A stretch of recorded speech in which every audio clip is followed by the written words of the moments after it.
আসসালামু আলাইকুম। ওয়ালাইকুম আসসালাম।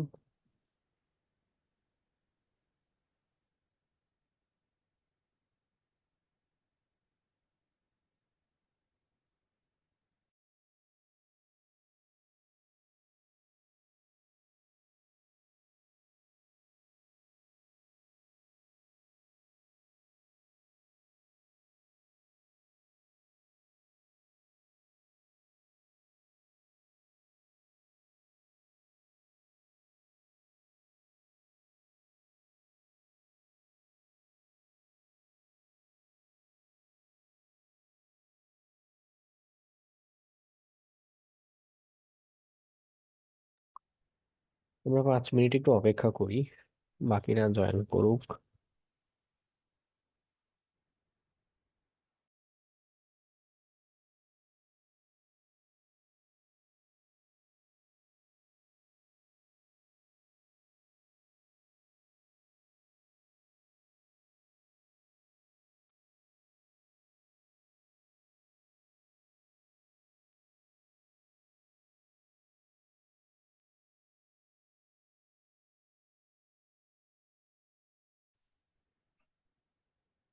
আসসালামু আলাইকুম স্যার। ওয়ালাইকুম আসসালাম। স্যার কেমন আছেন আপনি? আলহামদুলিল্লাহ, ভালো। আসসালামু আলাইকুম স্যার। ওয়ালাইকুম আসসালাম।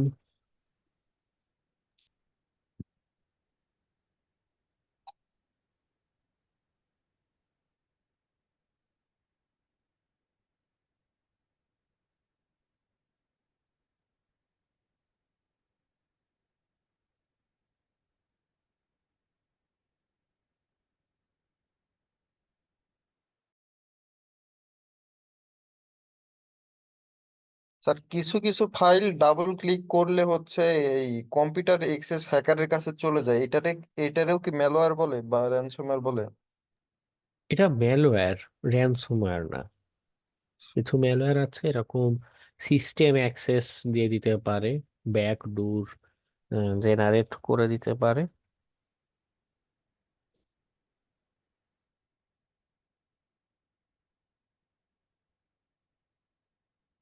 স্যার, এইভাবে সিস্টেম অ্যাক্সেস দিলে ওই কম্পিউটার থেকে তো হ্যাকার চাইলে আরেকটা কম্পিউটারে এফেক্ট করতে পারবে।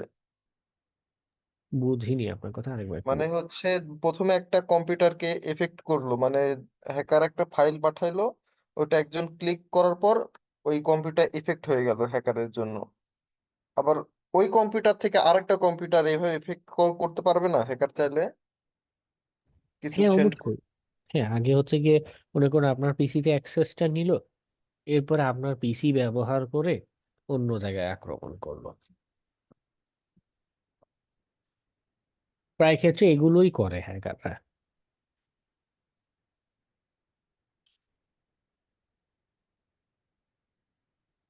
আর এই গত 2টা ক্লাস করার পর থেকে মনে হচ্ছে নিজের কোনো ডিভাইসে কার বিশ্বাস হচ্ছে না। হ্যাঁ, হ্যাঁ, হ্যাঁ। আপনাদের মনে ওই হচ্ছে কম্পিউটার হার্ড এসএসডি রাখি দিয়ে আবার নতুন করে এসএসডি লাগাই। হ্যাঁ, হ্যাঁ। আরো আরো যখন একটু অভিজ্ঞতা হবে দেখবেন যে আরো অবিশ্বাস জন্ম নিবে কাউকে, তখন কিছুই আর ভরসা করতে পারবেন না, বিশ্বাস করতে পারবেন না। ইসিকন থেকে মেবি একটা মেইল দিছে, আরো নাকি অনেকের কাছে গেছে। তো ওইটা ওইভাবে ট্রাস্ট হইতে হয়নি, যে ওইটাতে আর ক্লিক করি নাই। না, এমনি এই শিখনের ওটা হচ্ছে কি আপনাদের এই 17 নম্বর ক্লাস তো, মানে কোর্সের কয়েকটা ক্লাস হয়েছে, এর জন্য একটা রিভিউ তারা চায়। ওটা হবে নর্মাল প্রসেস মেবি।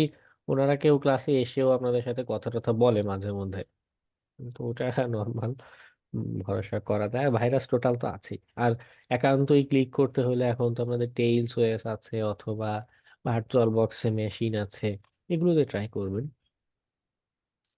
অথবা আচ্ছা। আরো একটা ইন্টারেস্টিং জিনিস আছে, একটু দেখাই দাঁড়।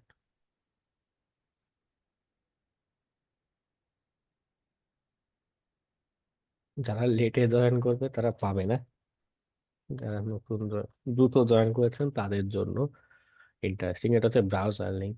মানে একটা লিঙ্ক মনে করুন বা একটা ওয়েবসাইট দেখতে আপনার ভয় করছে, হুম, তো আপনি নিজে ওটাতে মানে দেওয়ার দরকার নেই। এই যে সাইটটা, এরকম আরো কিছু ওয়েবসাইট আছে, আপনারা খুঁজলেও পাবেন। এতে কি হয়, ভার্চুয়াল মানে আপনার ব্রাউজারের ভিতরে ভার্চুয়াল একটা ব্রাউজার দিবে, আপনার নিজের সিস্টেমে কোনো উম, প্রভাব পড়বে না।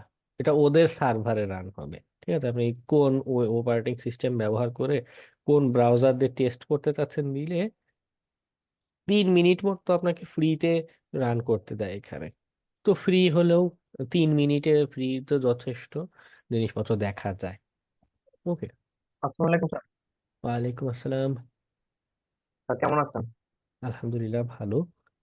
স্যার এই শিক্ষণের ওয়েবসাইটটা একটু ডাউন, বেশ কয়েকবার ট্রাই করলাম, পরে জুম লিংক শেয়ার হওয়ার পরে জয়েন করলাম। হ্যাঁ, ওই কি বলে, রাতের দিকে অনেক ব্যাচের স্টুডেন্টরা মনে হয় জয়েনের চেষ্টা করে, ক্ষতিগ্রস্ত হয়। মনে করে হ্যাঁ, এটা যদি দেই, এটা আসবে। ফ্রি তো আমাকে একটু অপেক্ষা করাবে।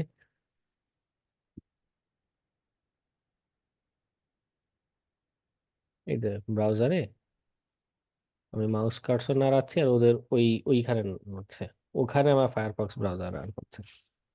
আহ, প্রায় 3 মিনিট, 2.5 মিনিট এখনো বাকি আছে। যদি ক্লিক ট্রিক করি সব নিয়ে যাবে। স্যার এটা কি প্রত্যেকবার রান করার মাধ্যমে কি 3 মিনিট দিবে নাকি হ্যাঁ শুধু? হ্যাঁ, প্রত্যেকবার প্রত্যেকবার। বুঝতে পারছি। ওকে, এটা ট্রাই করতে পারেন বেশি ভয় হলে।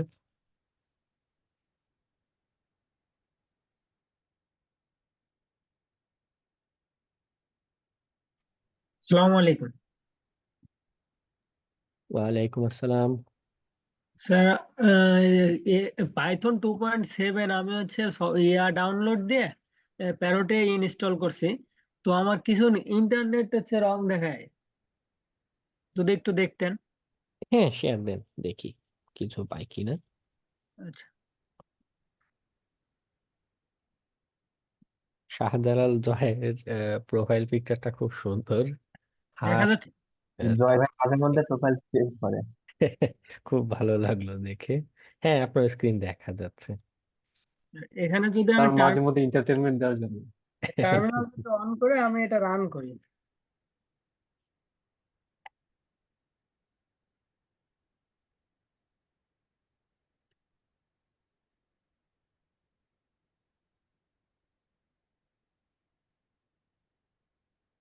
স্যার 1 নম্বরটা আমি দেখবো, বি। স্যার এটা হয়েছে, কিন্তু যে সময় উইন্ডোজ এটা করতে যাই তখন আমাকে এই জায়গায়, এই যে নিচে প্লাস ডান, এখানে হচ্ছে ইরর দেখায়, নেটওয়ার্ক ইরর। তাহলে কেটে আরেকবার দেন দেখি কি অবস্থা। পুরোটা কাটার দরকার নেই, কন্ট্রোল C দিয়ে। আচ্ছা, যাই হোক দেন, সব ক্যাপস লক হয়ে গিয়েছে।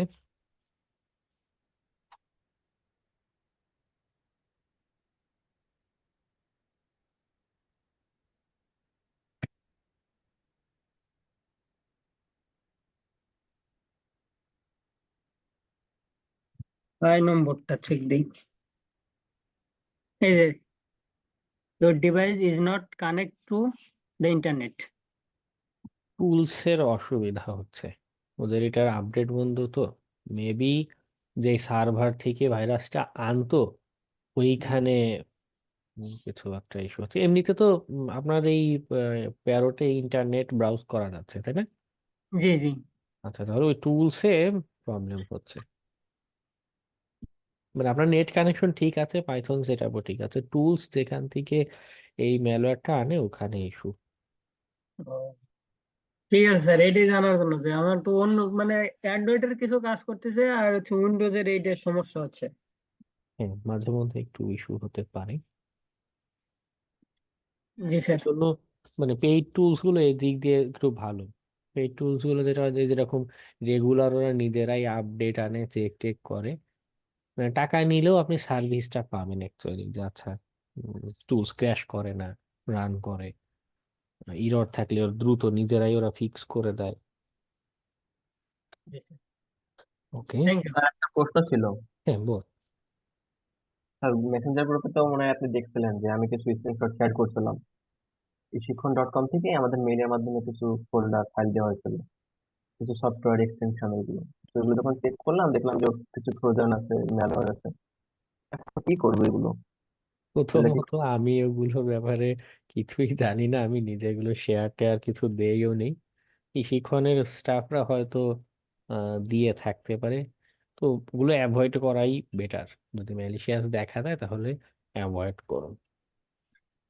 ঠিক আছে স্যার, এখনো ইফেক্টেড কিছু হয় নাই, তো জাস্ট ডিলিট করে দিচ্ছি এগুলো। হুম ঠিক হুম। আছে, ঠিক আছে। অনেক সময় কিছু ম্যালওয়্যার আছে শুধু ডাউনলোড করলেই এনাফ, ডাউনলোডের পরে সে নিজেই অ্যাক্টিভ, মানে ক্লিকও করা লাগে না, নিজেই অ্যাক্টিভেট হয়ে নিজেই। কেউ কেউ যেই ফাইল বা ফোল্ডারে ডাউনলোড করছে ওখানেই থাকে, কেউ আবার হারিয়ে যায়, পরিচয় লুকিয়ে একদম হচ্ছে গিয়ে খুঁজে পাবেন না সহজে, এরকম হয়। এজন্য স্যার এখনো কোনো সবগুলো effect করিনি। আর ওই একটা সফটওয়্যার ছিল ওটাতে চেক করছিলাম, আপনি বলছিলেন এটা দেখার হ্যাঁ, জন্য। যে ডাউনলোডের আগেই সতর্ক হওয়া বেটার। হ্যাঁ, তেমন কোনো ঝামেলা হয়নি এখনো। আচ্ছা তুমি কি জানো বিট কি একটা দিয়ে গেল, বিট ডিফেন্ডার, ওটা দিয়ে পুরো ডেস্কটপটা স্ক্যান করছিলাম ফ্রিতে, একবার করতে দিছিল, তেমন কোনো কিছু ধরা পড়েনি, বিট মোটামুটি। ডিফেন্ডার 14 দিন তো ফ্রি ট্রায়াল দেয়, 14 দিন। হ্যাঁ, হ্যাঁ 14 দিনের ওটা আছে।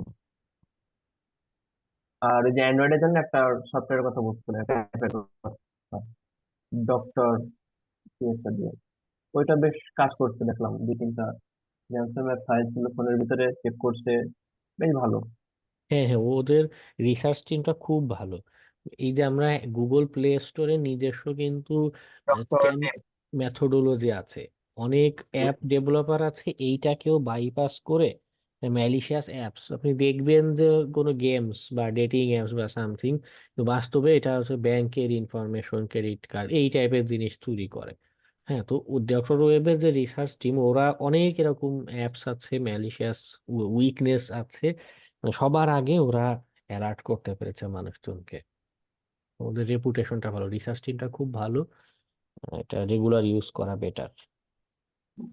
যে স্যার ফ্রি ওয়েবসাইটের থেকে এটা ভালো। মোটামুটি প্রায় 1.5 ঘন্টা মতো টাইম লাগছিল ফুল চেক করার জন্য। আর অন্য সফটওয়্যার গুলো, অ্যাপ গুলো 2-3 মিনিটের ভিতরে জানাই দিই যে হ্যাঁ অথবা না। হ্যাঁ,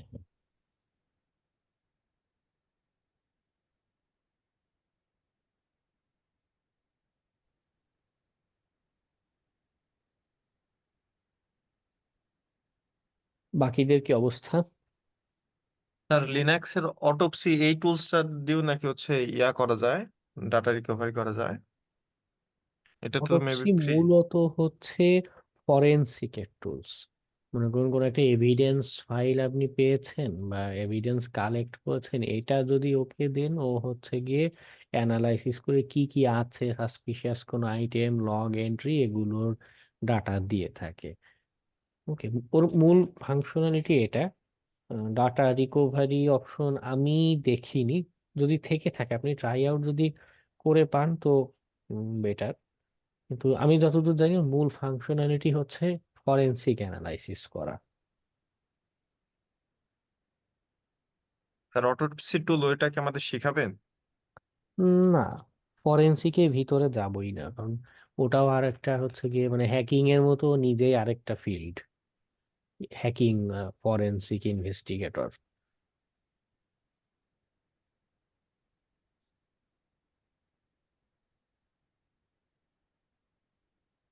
মানে যারা হচ্ছে প্রতিরক্ষা বাহিনীতে থাকবে এদের বেশি লাগে। হ্যাঁ হ্যাঁ, বিশেষ করে পুলিশ, সেনাবাহিনী, ওদের লাগে। এমনকি বড় এন্টারপ্রাইজ যে, ওদেরও ফরেনসিক অ্যানালিস্ট বা এগুলো ওরকম রাখা দরকার পড়ে না, বা শিখে দেখা যাচ্ছে নর্মাল মার্কেট প্লেসে কাজকর্ম পাবেন না ফরেনসিকে। একে তো খুব সেনসিটিভ, খুব ট্রাস্টেড প্রতিষ্ঠান না হলে আপনাকে কাজই দিবে না। ট্রাস্টেড রেপুটেড ক্লায়েন্ট এরকম পেলে তখন ফরেনসিকে কাজ দেয়। আর বেশিরভাগ ক্ষেত্রে আইন প্রয়োগকারী সংস্থা বা তাদের ইনভলভমেন্ট থাকে, মানে ওটা একটা ডিফারেন্ট পার্ট। ডাটা রিকভারি করতে যা দেখলাম যে মানে যেই ডাটাটা আছে ওইটাও শো করে, আবার যেই ডাটাটা নাই ওইটাও শো করে। হ্যাঁ হ্যাঁ, ও ভালো কথা, আমাদের তো আজকে ওই অংশটা নিয়ে একটু দেখার কথা ছিল। আপনারা কেউ ট্রাই আউট করেছেন বাসায় নিজে নিজে? জি স্যার, করছিলাম। ওকে, হ্যালো স্যার। ইন্টারেস্টিং কিছু খুঁজে পেলেন? হ্যাঁ, মানে ডিলিট করা ফাইল খুঁজে পাইছি। ওকে, স্যার শুনতে পাচ্ছেন? হ্যাঁ শুনতে পাচ্ছি, বল। স্যার আমি ডাটা রিকভারি করতে যখনই গেলাম তখন ডাটাটা আসতেছে, কিন্তু ওইটা আমি আউটপুট 100% পাচ্ছি না। মানে একটা পিকচার ডিলিট করে পার্মানেন্টলি ডিলিট করছি, পরে রিকভার করছি, কিন্তু পিকচারটা শো করতেছে না। দুইটা রিজন হতে পারে। একটা হচ্ছে প্রথম ইন্টারেস্টিং রিজন, সেটা হচ্ছে যে ও যে আপনাকে 2 GB পরিমাণ লিমিট দেয়। আপনি কোনটা দিয়েছেন, ইজিএস? স্যার ওটা তো খেয়াল করি নাই। মানে যেটাই হোক, সফটওয়্যারের হয়তো কোনো লিমিটেশন বা কিছু এক্সপায়ার হতে পারে, এটা একটা। সেকেন্ডলি মেবি ফাইলটা সামহাউ করাপ্ট হচ্ছে।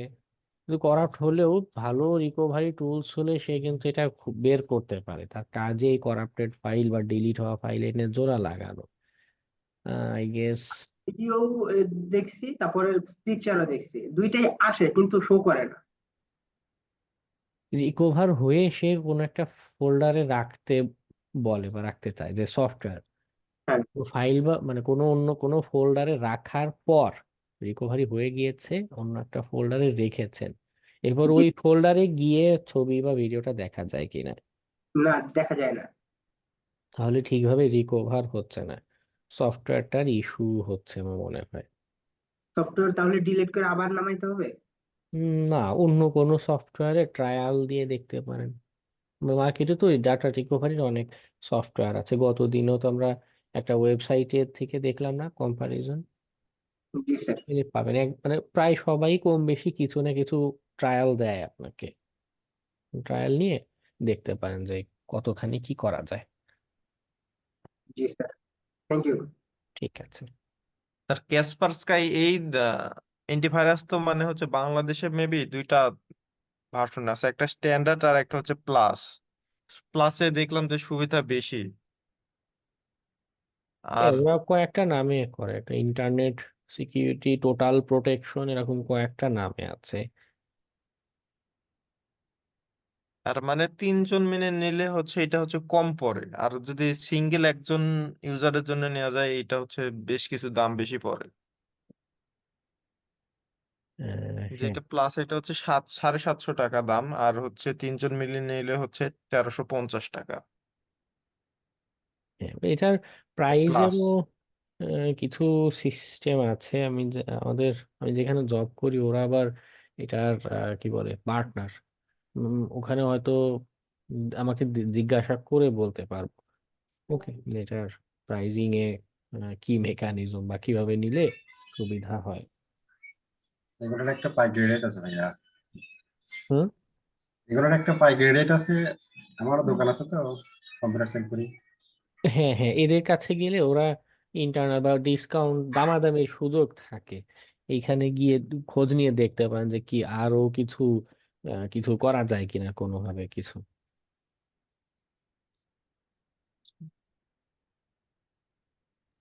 আর ভাইয়া, হ্যাঁ বল। আমি তো আগে থেকে টেনোশের ইউজ করি। ওইটাতে আমি প্রায় কোনো সময় 1 টেরাবাইট, কোনো সময় 2 টেরাবাইট, কোনো সময় 500 জিবি, এগুলা মানে ডাটা রিকভার অনেক আগে থেকেই করি, প্রায় 5-7 বছর আগে থেকে। আমার লাইফ টাইম মানে লাইসেন্স কি কেনা আছে তো, সেক্ষেত্রে কি নতুন করে কেনার দরকার আছে না, এটাতেই যথেষ্ট? না, এটা দিয়ে যদি অলরেডি যেহেতু অনেকদিন ব্যবহার করছেন, তার মানে খুব ভালো সার্ভিস, এর জন্য পাল্টানোর প্রয়োজন পড়েনি। সো এটাই ব্যবহার করতে পারেন।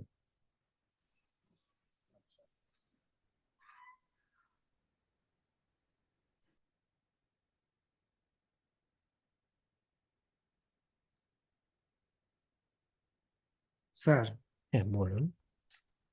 এই যে সে আপনার একটা সফটওয়্যার ধরনের ডাটা রিকভারির আমার সেট আপ দিলাম, দিলে এটি দিয়ে আমি কিভাবে অন্য কারোর কাজ করে দেবো? কিছু ক্ষেত্রে দুই ধরনের লাইসেন্স হয়। একটা তো আপনার সেলফ, নিজের ডিভাইসের লাইসেন্স। আরেকটা হচ্ছে রিকভারির ক্ষেত্রে আপনার কালকে গতদিন শেষের দিকে বলছিলাম, লাইসেন্সের নামটা ভুলে গেলাম। জি জি, একটা বলছিলাম। মানে ওইটার হচ্ছে দুইটা পার্ট থাকে, একটা হচ্ছে এজেন্ট পার্ট আর একটা হচ্ছে গিয়ে পোস্ট পার্ট। যেখানে রিকভার করবেন ক্লায়েন্ট পিসি, ওখানে এজেন্টটা আপনার সেট আপ দেওয়া লাগে, ও হচ্ছে রিকভারির কাজটা করে দেয়। ওকে। জি আর জি যদি এমন হয় যে আপনি যেই সফটওয়্যারটা কিনেছেন ওর লাইসেন্স অ্যাক্টিভের পরে হোস্টের সাথে বাইন্ড করে ফেলছে না, এখন যদি হয় যে একটা ডিভাইসে একবার লাইসেন্স অ্যাক্টিভের পরে আর অ্যাক্টিভ করা যাচ্ছে না, ওই জি জি ক্ষেত্রে এই সলিউশন কাজে লাগবে। মানে যদি এমন হয় যে মাল্টিপল জায়গায় একবার একবার করে অ্যাক্টিভ করা যায়, তো সেক্ষেত্রে ক্লায়েন্টের পিসিতে কাজের প্রসিডিওরটা হচ্ছে ক্লায়েন্টের পিসিতে এরকম এনিডেস্ক বা কিছু দিয়ে আপনি শেয়ার নিয়ে তার পিসিতে সফটওয়্যারটা সেট আপ দিয়ে রিকভারি কাজ টাজ করে আপনি লাইসেন্সটা রিমুভ করে দিয়ে চলে আসবেন। ওকে, জি অনলাইন কাজের ক্ষেত্রে এটা একটা প্রসিডিওর। জি জি কিন্তু যদি এমন হয় যেমন ইউজিওস বা যদি লাইসেন্স আপনার হোস্টের সাথে বাইন্ড করে ফেলে, ওই সিনারিও গুলোতে একটা লাইসেন্স দিয়ে আপনি মাল্টিপল এরকম সাপোর্ট দিতে পারবেন না, তখন ওই সাপোর্ট লাইসেন্স নামের আলাদা লাইসেন্স হয়, ওটা আপনাকে কিনতে হবে জি সার্ভিস দেওয়ার জন্য।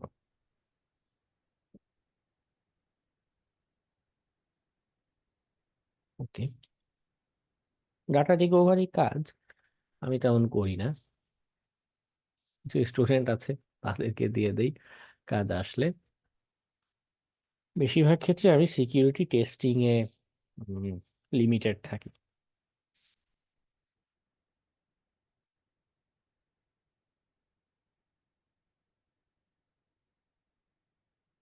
যাই হোক,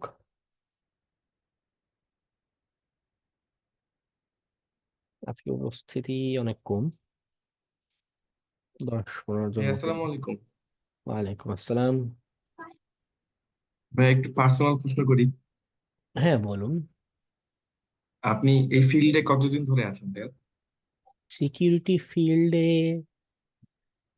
লার্নিং পিরিয়ড সহ 5 থেকে 6 বছর হবে, প্রফেশনালি কাজ করছি 3 বছরের বেশি সময় ধরে। আচ্ছা। আর আপনার আহ, বর্তমান স্যালারি কত, মানে কত আসে আর কি? পুরুষ মানুষকে তার স্যালারি বা সেগুলো জিজ্ঞাসা করতে নেই। তারপরও একটা রেঞ্জ, রেঞ্জ তো বলা যাবে না। আমি স্যাটিসফাইড এরকম একটা রেঞ্জে হয়। না, একটু তার বললে মানে আমরা একটু ইন্সপায়ার হইতে পারি। না, স্যালারি দেখে ইন্সপায়ার কেন হবেন? ইন্সপায়ার হতে হয় অন্য দিকে। মানে বিষয়টা তখন কেমন দাঁড়াবে যে আমি একটা গাছে কলা দেখলাম, কলাটা খুব মানে কলার তোতাটা খুব সুন্দর, আমি কলা খাওয়ার ট্রাই করলাম, তাহলে তো হলো না। কলার ভিতরে আদৌ মাকড়সা আছে না কলা আছে না খাবারটা আছে পুষ্টিকর, সেটা দেখতে হয়। ঠিক আছে, শুধু বাহ্যিকতা দেখে কখনো, ওই যে একটা প্রবাদ আছে না যে বইয়ের কভার দেখে বইকে কখনো বিচার করতে নেই, সেরকম একটা ভাবে চিন্তা করতে হবে। ওকে। জি জি, আচ্ছা ঠিক আছে ভাই। ওকে। স্যার আপনার হ্যাঁ। এটা ব- দেখে বোঝা যাইতো যে বাংলাদেশে চাকরি করাটা ওয়ার্থ ইট কিনা, নাকি বিদেশি কোম্পানিতেই এইসব জবের খোঁজ করতে হবে। আমি যদি পার্সোনালি সাজেশন দিই সেক্ষেত্রে বলবো যে আহ, উম, প্রথম টার্গেট রাখুন বাইরের দেশের প্রতিষ্ঠানগুলো। বাংলাদেশে সবাই যে খারাপ তা বলবো না, ট্রাস্টাইরা যেখানে আমি জব করছি এখানে পলিসি সার্ভিস অনেক দিক দিয়ে ভালো। কিছু প্রতিষ্ঠান আছে নিজেরাই ক্লায়েন্ট পায় না। হ্যাঁ, কিছু প্রতিষ্ঠান আছে, আমি একটা প্রতিষ্ঠান নাম বলা কি ঠিক হবে? আচ্ছা দেখো, নাম না বলি, কোন একটা প্রতিষ্ঠান মানে বিগিনার লেভেলে জবে নিবে, উম, এটাকে কি বলে, কর্পোরেট স্লেভ টাইপের বানায় রাখে, সামান্য কিছু বেতন দিবে। ওরা কি করে, কিছু প্রতিষ্ঠান মানে আদম ব্যবসা একটা জিনিস থাকে না, যে আপনি ওই প্রতিষ্ঠানে হয়ে এজেন্ট হয়ে আপনি কর্মী সাপ্লাই দিবেন। কিছু প্রতিষ্ঠান আছে এই টাইপের কাজ করে, আপনাকে স্যালারি দিবে কম, ওই প্রতিষ্ঠান থেকে স্যালারি নিবে বেশি। হ্যাঁ, এবং কাহিনী আছে এরকম প্রতিষ্ঠানগুলো খুব কড়াকড়ি রুলস রাখে যে আপনি 2 বছরের আগে 3 বছরের আগে তাদের চাকরি ছাড়তে পারবেন না, ছাড়লে উল্টে তাদের এরকম 3-4 মাসের স্যালারি জরিমানা দিয়ে যেতে হবে। হ্যাঁ, কিছু প্রতিষ্ঠান এরকম টক্সিক এবং আপনাকে ভালো সাপোর্ট দিবে না, গাইডেন্স দিবে না, আহ, খাটাবে, ইররিলেভেন্ট কাজকর্ম আছে। কিছু প্রতিষ্ঠান আছে ভালো, ট্রাস্টেরা খুবই ভালো দিক দিয়ে। আরেকটা প্রতিষ্ঠান আছে বিটেলস সিকিউরিটি, ওদেরও আমি শুনেছি রেপুটেশন ভালো, কাজকর্ম কি বলে রিসার্চের দিক দিয়ে যথেষ্ট ভালো। তো এরকম সিলেক্টিভ কিছু প্রতিষ্ঠান যদি টার্গেট করেন বাংলাদেশে, সেক্ষেত্রে সাজেশন, হ্যাঁ আপনি দেশে জব কাজে খুঁজতে পারেন। আর তাছাড়া বেশিরভাগ প্রতিষ্ঠানেই উম, হচ্ছে গিয়ে কাজের পরিবেশটা সুন্দর না, ভালো না, মানুষের গ্রো করার অপরচুনিটিটা কম। তো সেদিক দিয়ে বাইরের ক্লায়েন্ট গুলো খুঁজলে বা বাইরের জব গুলো খুঁজলে বেটার। তো বাইরের জবের ক্ষেত্রেও বিশেষত ইউএসএ তে এখন যেটা আমি দেখতে পাই, এই গত বছর বা আহ, করোনা চলাকালীন অথবা করোনা পরবর্তী যে স্টেজটা গেল, হ্যাঁ ধাম করে তো করোনা যায়নি, তখনও বাইরের জবগুলোর ক্ষেত্রে অনেক ফ্লেক্সিবিলিটি দিত। কিন্তু এখন আমি কত বিগত 6 মাসের ডাটা যদি বলি, আমার আমার অবজারভেশন যেটা আমি দেখেছি, রিমোট জবের ক্ষেত্রে ইউএসএ বেসড প্রতিষ্ঠানগুলো একটা ক্লজ অ্যাড করে দেয় যে রিমোট জব, কিন্তু ইউএসএ তে এইদার আপনাকে চাকরির পারমিশন থাকতে হবে অথবা কোনো একটা স্টেটের অধিবাসী হতে হবে। এরকম কিছু ক্লজ তারা অ্যাড করে, যার কারণে ডিফিকাল্ট হয়ে যায়। মানে যদি আপনি ইউএসএ তে সামহাও গিয়েছেন কোনো একটা ভিসায়, তখন যে কোনো স্টেট থেকে যে কোনো ভাবে একটা কাজ ম্যানেজ করতে পারবেন, কিন্তু ইন্ডিয়া বাংলাদেশে বসে করতে পারবেন না। সবাই এমন তা না, কিছু জবের ক্ষেত্রে এমন করে, বা কেউ কেউ ফুললি রিমোট আপনার জবের সুযোগ দেয়।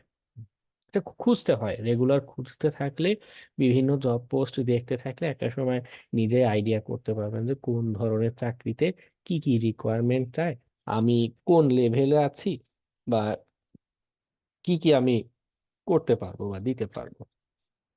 ওকে, আরো একটা পার্সোনাল সাজেশন দিতে পারি, সেটা হচ্ছে যারা স্টুডেন্ট আছেন, অলরেডি লেখাপড়া রানিং, তাদের প্রতি খুব ভালো পরামর্শ হচ্ছে যেভাবে হোক 1 বছর বা 1-1.5 বছরের ভিতরে দেশে বাইরে চলে যান। ঠিক আছে, যে কোনো একটা ওয়েতে দেশে বাইরে গিয়ে স্টুডেন্ট ভিসায় ওদের দেশের, মনে করুন আপনি ইউরোপের কোনো কান্ট্রিতে গেলেন অথবা ইউএসএ, বা ওদের দেশের কম্পিউটার রিলেটেড যে কোনো একটা ডিগ্রি নেন, ফুল ডিগ্রি নেওয়াও লাগবে না, তার আগেই আপনি ডিগ্রি যদি চেষ্টা করেন ওই অবস্থায়, এবং হ্যাকিং এর একটা সার্টিফিকেট যদি নিতে পারেন, একটা ছোটখাটো সার্টিফিকেট, আপনি ওদের দেশে চাকরি বাকরির কিছু ম্যানেজ করতে পারবেন। ওকে, তো ওরা ওদের ডিগ্রিকে প্রচুর ভ্যালু দেয়। রিমোট জব বা কাজকর্মের ক্ষেত্রে স্টুডেন্ট ভিসায় গেলেও আহ, খুব প্রায়োরিটি দেয়। বাংলাদেশ থেকে আপনি বুয়েটে বা ঢাকা ভার্সিটি থেকে পড়ে গেলেও ওরা আপনাকে ভ্যালু দিবে না, ওই হোটেলে থালা বাসন মুছতে দিবে। ওকে, তো এটা একটা বিষয় আছে, যদি ওদের দেশগুলোতে চলে যেতে পারেন, ওদের কোনো একটা ডিগ্রিতে, কোনো একটা লেখাপড়াতে ইনভলভ হতে পারেন, তখন আপনার জন্য কি বলে সুযোগটা বেশি, আপনাকে প্রায়োরিটি দিবে, কোনো একটা চাকরিতে তারা প্রায়োরিটি দিবে। বাংলাদেশ থেকে বসে মানে কি বলবো, স্বপ্নের মানে কি বলে রূপকথার দেশ তো, অনেক কিছুই আহ, বলা যায় না, কিন্তু বুঝে নিতে হয়। ঠিক আছে। স্যার, কম্পিউটার বা সরি কর্পোরেট দুনিয়ায় যদি আমি এথিক্যাল হ্যাকিং বা সাইবার সিকিউরিটি নিয়ে কাজ করতে চাই বাংলাদেশের পরিপ্রেক্ষিতে, এমএসসি করলে বেটার না বিএসসি করলে better? MSc in computer science বা বিএসসি ইন কম্পিউটার সায়েন্স, চাকরি ক্ষেত্রে কোনটা বেশি লাভ? ব্যাচেলর ডিগ্রি থাকলেই এনাফ। ব্যাচেলর ডিগ্রি থাকলে বিভিন্ন কর্পোরেট প্রতিষ্ঠানে হচ্ছে গিয়ে সার্কুলার দেয়, এবং দেখবেন ওখানে ব্যাচেলর ডিগ্রি পর্যন্তই চেয়ে থাকে। যেটা চাই হচ্ছে ওয়ার্ক এক্সপিরিয়েন্স, একটা ব্যাচেলর ডিগ্রি লাগবে, এরপরে হচ্ছে ওয়ার্ক এক্সপিরিয়েন্স। ওটাতে দেখবেন খুব ভ্যারি করে, কেউ 4 বছরের ওয়ার্ক এক্সপিরিয়েন্স চায়, কেউ 2 বছরের, কেউ মিনিমাম 1 বছরের ওয়ার্ক এক্সপিরিয়েন্স দেখতে যাবে। মাস্টার্স বেটার করে না, ওয়ার্ক এক্সপিরিয়েন্স আছে কিনা এবং কিছু আন্তর্জাতিক মানে সার্টিফিকেট, এগুলো দেখতে চায়। যেমন বাংলাদেশে সার্টিফাইড ইথিক্যাল হ্যাকার সিএ যেটা, এটা নামে অনেকেই চিনে। যারা রিক্রুটার আছে, রিক্রুটিং ম্যানেজার আছে, তারা এগুলো খুব চিনে, খুব জানে। তো এই ধরনের নাম করা কিছু সার্টিফিকেট, কাজের অভিজ্ঞতা থাকলে কর্পোরেট প্রতিষ্ঠানগুলোতে ঢোকা যায় অনায়াসেই। স্যার একটা পোস্টও দেখছিলাম যেখানে বলা ছিল যে সিএসসি ফিল্ডে মেজর হিসেবে সাইবার সিকিউরিটি নিয়ে পড়া যায়, ঢাকার 2 থেকে 3টা প্রাইভেট পাবলিক ভার্সিটি এই সুযোগটা দিচ্ছে। আপনি এই বিষয়ে কিছু জানেন? হ্যাঁ, এই অনেক কিছু ইউনিভার্সিটি এরকম সুযোগ চালু করছে, স্যার কিন্তু ভার্সিটিগুলোর নাম বলতে পারবেন? আমাদের ড্যাফোডিলেই এটা করে। ড্যাফোডিলে মেজর ইন সাইবার সিকিউরিটি আছে, মাস্টার্স আছে সাইবার সিকিউরিটিতে। ঢাকা ইউনিভার্সিটিতেও চালু করেছে, কিন্তু ঢাকা ভার্সিটি কোর্সটা দেখলাম মানে প্রাইভেটের মতো করেছে। প্রায় 5 লাখ টাকা না 6 লাখ, প্রায় 5.5 লাখ টাকা মতো মাস্টার্স এর খরচ পড়ে যায়। আমি ওদের সার্কুলারে দেখেছিলাম, আমি ভুলও হতে পারি। তো এটা আমার কাছে রিজনেবল মনে হয়নি। তাই না? কারণ আপনি সরকারি একটা জায়গায় এত খরচ কেন হবে, প্রাইভেটে একটা বিষয় থাকে। যাই হোক, এরকম আছে। তবে আমার কাছে খুব বেশি এগুলোকে কি বলে, যাদের মনে করে একদমই ব্যাকগ্রাউন্ডে কম্পিউটারের সাথে কোনো কানেকশন নেই বা ফিল্ড মুভ করতে চাচ্ছেন, তাদের বাংলাদেশের মাস্টার্স করলে হয়তো একটা এরকম ভ্যালু আছে। আদারওয়াইজ আপনি ট্রেনিং, সার্টিফিকেট এগুলো করে আপনি মানে জবে ঢোকার চেষ্টা করুন। মানে এন্ট্রি লেভেলে যদি এমন হয় যে আপনাকে সরাসরি সিকিউরিটি অ্যানালিস্ট পদে জব দিচ্ছে না, সাপোর্ট ইঞ্জিনিয়ার দিয়েছে সাপোজ, তাহলেও আপনি জব নেন। আপনি আগে ইন্ডাস্ট্রিতে ঢুকুন, ঢুকে বোঝার চেষ্টা করুন কি হচ্ছে, কিভাবে কাজ করছে, পরিচিতি বাড়বে। সেখান থেকে আপনি 6 মাস পরে অভিজ্ঞতা দেখিয়ে বললেন যে আমি সিকিউরিটি অ্যানালিস্ট বা এই টিমে মুভ করতে চাই। ওকে, এটা ইম্পর্টেন্ট ফ্যাক্টর। হ্যাঁ, জাফর একটা খুব ভালো কোশ্চেন করেছেন। বাইরে মাস্টার্স এর জন্য অবশ্যই যাওয়া উচিত, যেভাবে পারেন। মানে কেউ কেউ এভাবে বলে যে দেশ ছেড়ে পালান। হ্যাঁ, যেভাবে পারেন, যেই দেশে পারেন, মাস্টার্স সাইবার সিকিউরিটিতে মাস্টার্স করলে ওদের মানে চাকরি, ভালো শুধু চাকরি না, ভালো লেভেলের চাকরির নিশ্চয়তা অনেক বেশি হয়। ওকে, ভবিষ্যৎ শুধুমাত্র আল্লাহ তাআলাই জানেন। তবে আমি ডাটা থেকে বলতে পারি যে হ্যাঁ, একজন আমার মনের কথাটা বলে দিয়েছেন। আমি কেন যাচ্ছি না, কারণ আমার কয়েকটা কাজ এখনো দেশে বাকি আছে, যার কারণে একটু আটকে আছি। তবে আমারও পুরো দস্তুর পরিকল্পনা ওই শাহজালাল জয় যেটা বলেছেন সেটাই। ভাইয়া আপনার কোন দেশে যাওয়ার ইচ্ছা? আমার মূল ইচ্ছা হচ্ছে ইউএসএ তে যাওয়ার। সিকিউরিটি নিয়ে ওরা খুব ভালো ভালো রিসার্চ করে, ওদের ইউনিভার্সিটি গুলোতেও খুব ফ্যাসিলিটি আছে, গবেষণার ফ্যাসিলিটি আছে। বাংলাদেশে তো যা হয় ওই নামমাত্র পেপার একটা করার দরকার, কোনো মতো একটা কিছু লামসাম দিয়ে পেপার করে ফেলছে। তো ওদের দেশে ফ্যাসিলিটি গুলো ভালো, যার কারণে এটা আমার আপনি আরেকটা জিনিস একটু জিজ্ঞেস করি, আপনি কি ড্যাফোডিলে কত সালে পড়াশোনা করেছেন? ড্যাফোডিলে 2017 সালে। আমি এইচএসসি 2017 সালের ব্যাচ।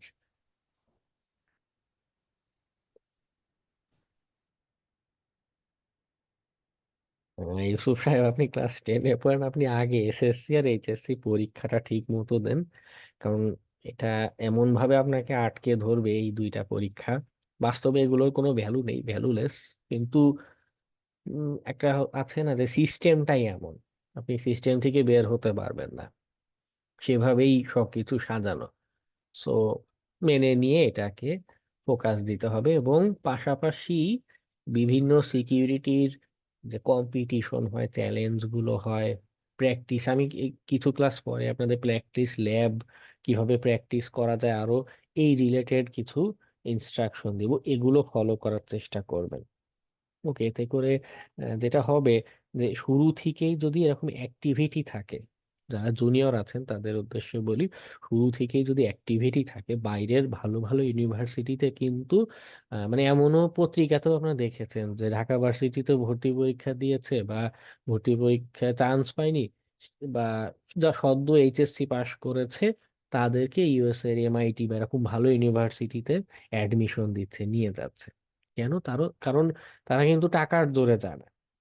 তারা দেখায় যে আমি অমুক প্রতিযোগিতা ফার্স্ট হয়েছিলাম, আমার এই ফিল্ডে এত আগ্রহ যে আমি এই ফিল্ডে একটা বিশাল কমিউনিটি বানিয়ে ফেলেছি আমার এলাকায়। আমার যে নিজস্ব কম্পিউটার ক্লাব আছে সাপোজ। এই যে অ্যাক্টিভিটি গুলো, এই অ্যাচিভমেন্ট গুলো, এটা খুব কাজে দিবে। ওকে, ভার্সিটি ড্রপ আউট এটা খুব রিস্ক বাংলাদেশের পার্সপেক্টিভে। যদি আপনি দেশে থাকেন, আপনি চরম ঝুঁকিতে আছেন যে কোনো সময় করোনা আক্রান্ত হওয়ার মতো। রিস্ক কেন? একদিক দিয়ে ভালো, সেটা হচ্ছে গিয়ে আসলে ড্রপ মানে যেই লেখাপড়া আসলে যেটা হয়, বিশ্ববিদ্যালয়গুলো নিজেরাও আসলে কিছু পড়াতে চায় না। কঠিন বাস্তবতা যেটা হয়েছে যে, আপনারা হয়তো উদ্ভাস কোচিং সেন্টারের নাম জানেন কম বেশি সবাই।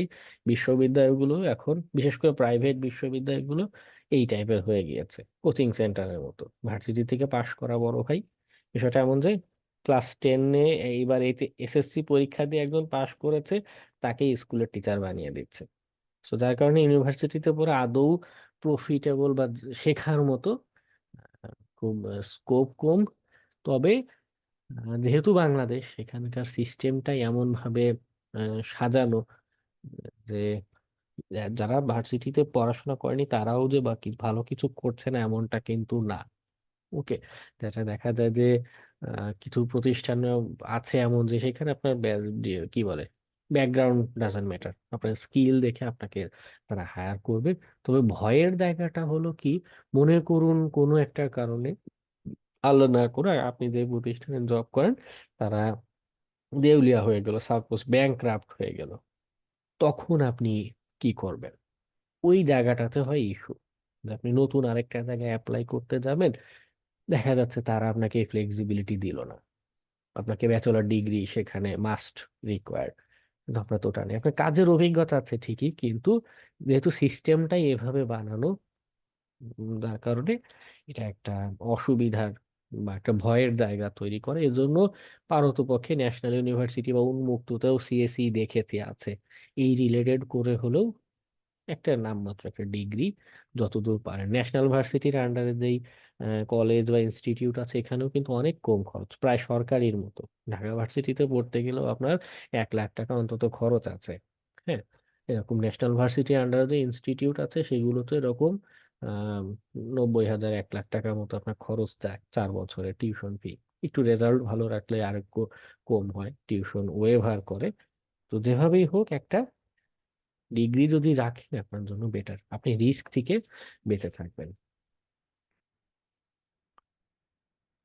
সাইবার সিকিউরিটিতে ইন্টারন্যাশনাল অনেক ইউনিভার্সিটি আছে, আহ, এভাবে বলা মুশকিল।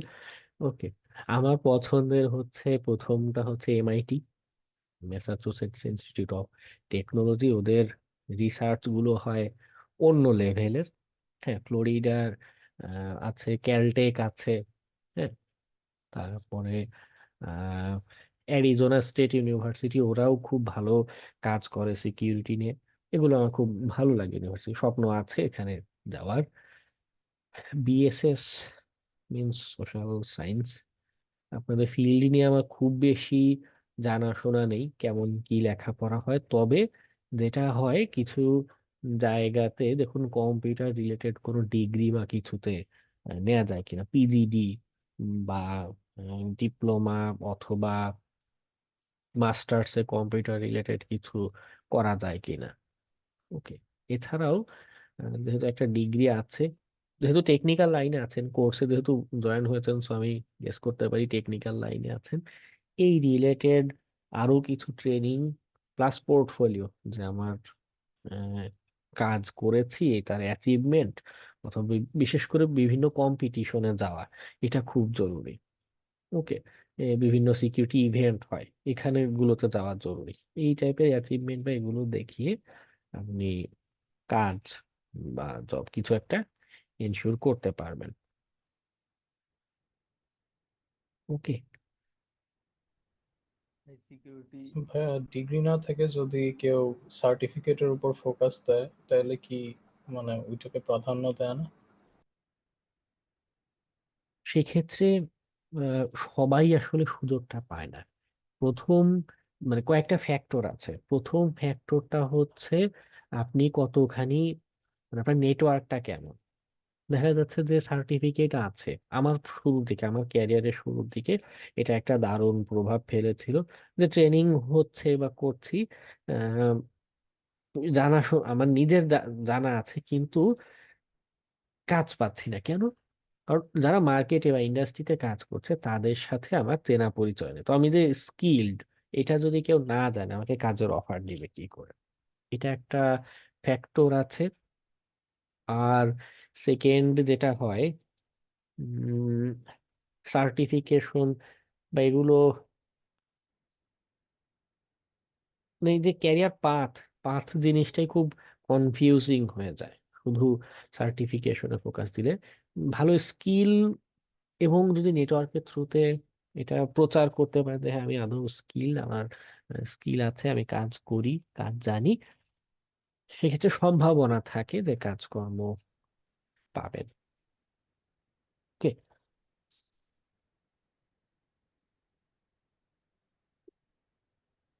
স্যার আমি হচ্ছে রাষ্ট্রবিজ্ঞানে হচ্ছে ওই অনার্সের প্রথম বর্ষ, আমার হচ্ছে কেমন ধরনের প্রশ্ন রাখা উচিত?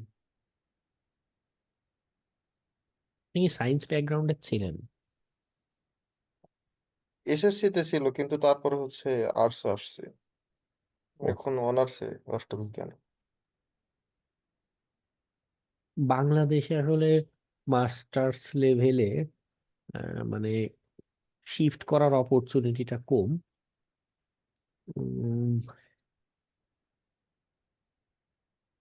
কিছু ইউনিভার্সিটিতে আইটি রিলেটেড, প্রাইভেট ইউনিভার্সিটি গুলোতে আইটি রিলেটেড কিছু কোর্সে, যেমন ড্যাফোডিলে একটা আছে আইটিএম, ইনফরমেশন টেকনোলজি ম্যানেজমেন্ট। এই ডিগ্রিতে দেখা যায় যে সোশ্যাল সায়েন্স বা এই ব্যাকগ্রাউন্ডের মানুষজনদের অ্যাডমিট করায়। তো পরামর্শ থাকবে যদি সম্ভব হয় এরকম কোনো সামহাউ আইটি বা কম্পিউটার রিলেটেড আছে এরকম কোনো ডিগ্রিতে অ্যাডমিট নেন। ওকে। স্যার মানে আমার হচ্ছে এখনো গ্রাজুয়েট হইতে এখনো মানে আমি ফার্স্ট ইয়ারে, তো এখনো তো 4 বছর লাগবে। হ্যাঁ, এই জন্যই বললাম আর কি যে এখনো সময় আছে শিফট করার, যদি ফুললি ডেডিকেটেডলি এবং যদি ফ্যামিলি সাপোর্ট থাকে। প্রাইভেটে পড়ার আগে অবশ্যই মাথায় রাখতে হবে ফ্যামিলি সাপোর্ট একটা খুব ইস্যু, প্রচুর টাকা যায়। যদি থাকে সেক্ষেত্রে আপনি এরকম একটা সিদ্ধান্ত নিতে পারেন। আদারওয়াইজ যেখানে আছেন সেখানেই থাকুন। সরকারিতে আমি জানি না কেমন লেখাপড়া হয় বা কেমন চাপ থাকে। যদি চাপ কম থাকে বেশিরভাগ সময় আপনি স্কিল ডেভেলপমেন্টে ফোকাস দিতে পারেন, কিছু ভালো ভালো সার্টিফিকেশন অর্জনের টাকা জমিয়ে। ঠিক আছে, গার্লফ্রেন্ডের পিছনে টাকা খরচ করলে ওটা কতদূর কাজে লাগবে তার ঠিক নেই, কিন্তু টাকা জমিয়ে যদি কিছু সার্টিফিকেশন নেন সেটা আপনার ক্যারিয়ারে খুব কি বলে একটা টার্নিং পয়েন্ট হিসেবে কাজ করবে। যেমন আমার প্রথম যেটা সার্টিফিকেট, সার্টিফাইড ইথিক্যাল হ্যাকার, এটা যে নিয়েছিলাম, টাকা জমিয়ে নিয়েছিলাম এবং টাকাটা বৃথা যায়নি, আল্লাহর রহমতে পুরোটাই আমার ক্যারিয়ার একটা টার্নিং পয়েন্ট হিসেবে কাজ করেছে। ওকে, তো এই রিলেটেড ট্রাই করতে পারেন।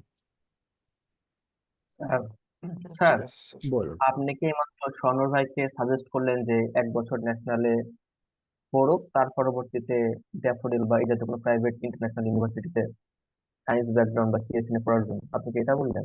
না না না, মানে সরাসরি রাষ্ট্রবিজ্ঞান ছেড়ে প্রাইভেট ইউনিভার্সিটি গুলোতে এরকম কম্পিউটার রিলেটেড যে সকল ডিগ্রিতে কমার্স বা অন্য ব্যাকগ্রাউন্ডের স্টুডেন্ট নেয় সেগুলোতে সরাসরি শিফট করা। স্যার এই মাত্র আমি এই বছর এইচএসসি এক্সাম দিয়েছি, এখনো ফার্স্ট ইয়ারে কোনো জায়গায় ভর্তি হয় নাই, ন্যাশনালে ভর্তি হওয়ার একটা ইচ্ছা ছিল। এখন আমার প্রশ্ন, আমি কি রাষ্ট্রবিজ্ঞান বা এই জাতীয় কোনো সাবজেক্ট নিয়ে ফার্স্ট ইয়ার কোনো ন্যাশনালে করবো, নাকি পুরো একের লজ দিব ভবিষ্যতে কোনো প্রাইভেট ইউনিভার্সিটিতে পড়ার জন্য? সায়েন্স ব্যাকগ্রাউন্ডের হ্যাঁ, এখনো সায়েন্সই আছে। তাহলে আপনি ওই ন্যাশনাল ভার্সিটির আন্ডারে কিছু ইনস্টিটিউট আছে ঢাকায়, ধানমন্ডিতে একটা আছে আইএসটি।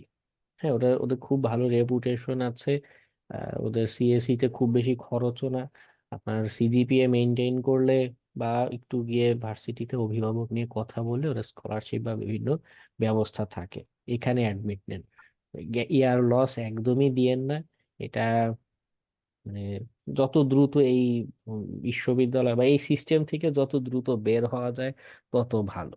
ওকে, ইয়ার লস না দিয়ে দ্রুত অ্যাডমিশন নিয়ে ফেলুন, এবং অবশ্যই কম টাকা, কারণ দিন শেষে সবাই একটা কাগজই ধরায় দিবে আপনার হাতে।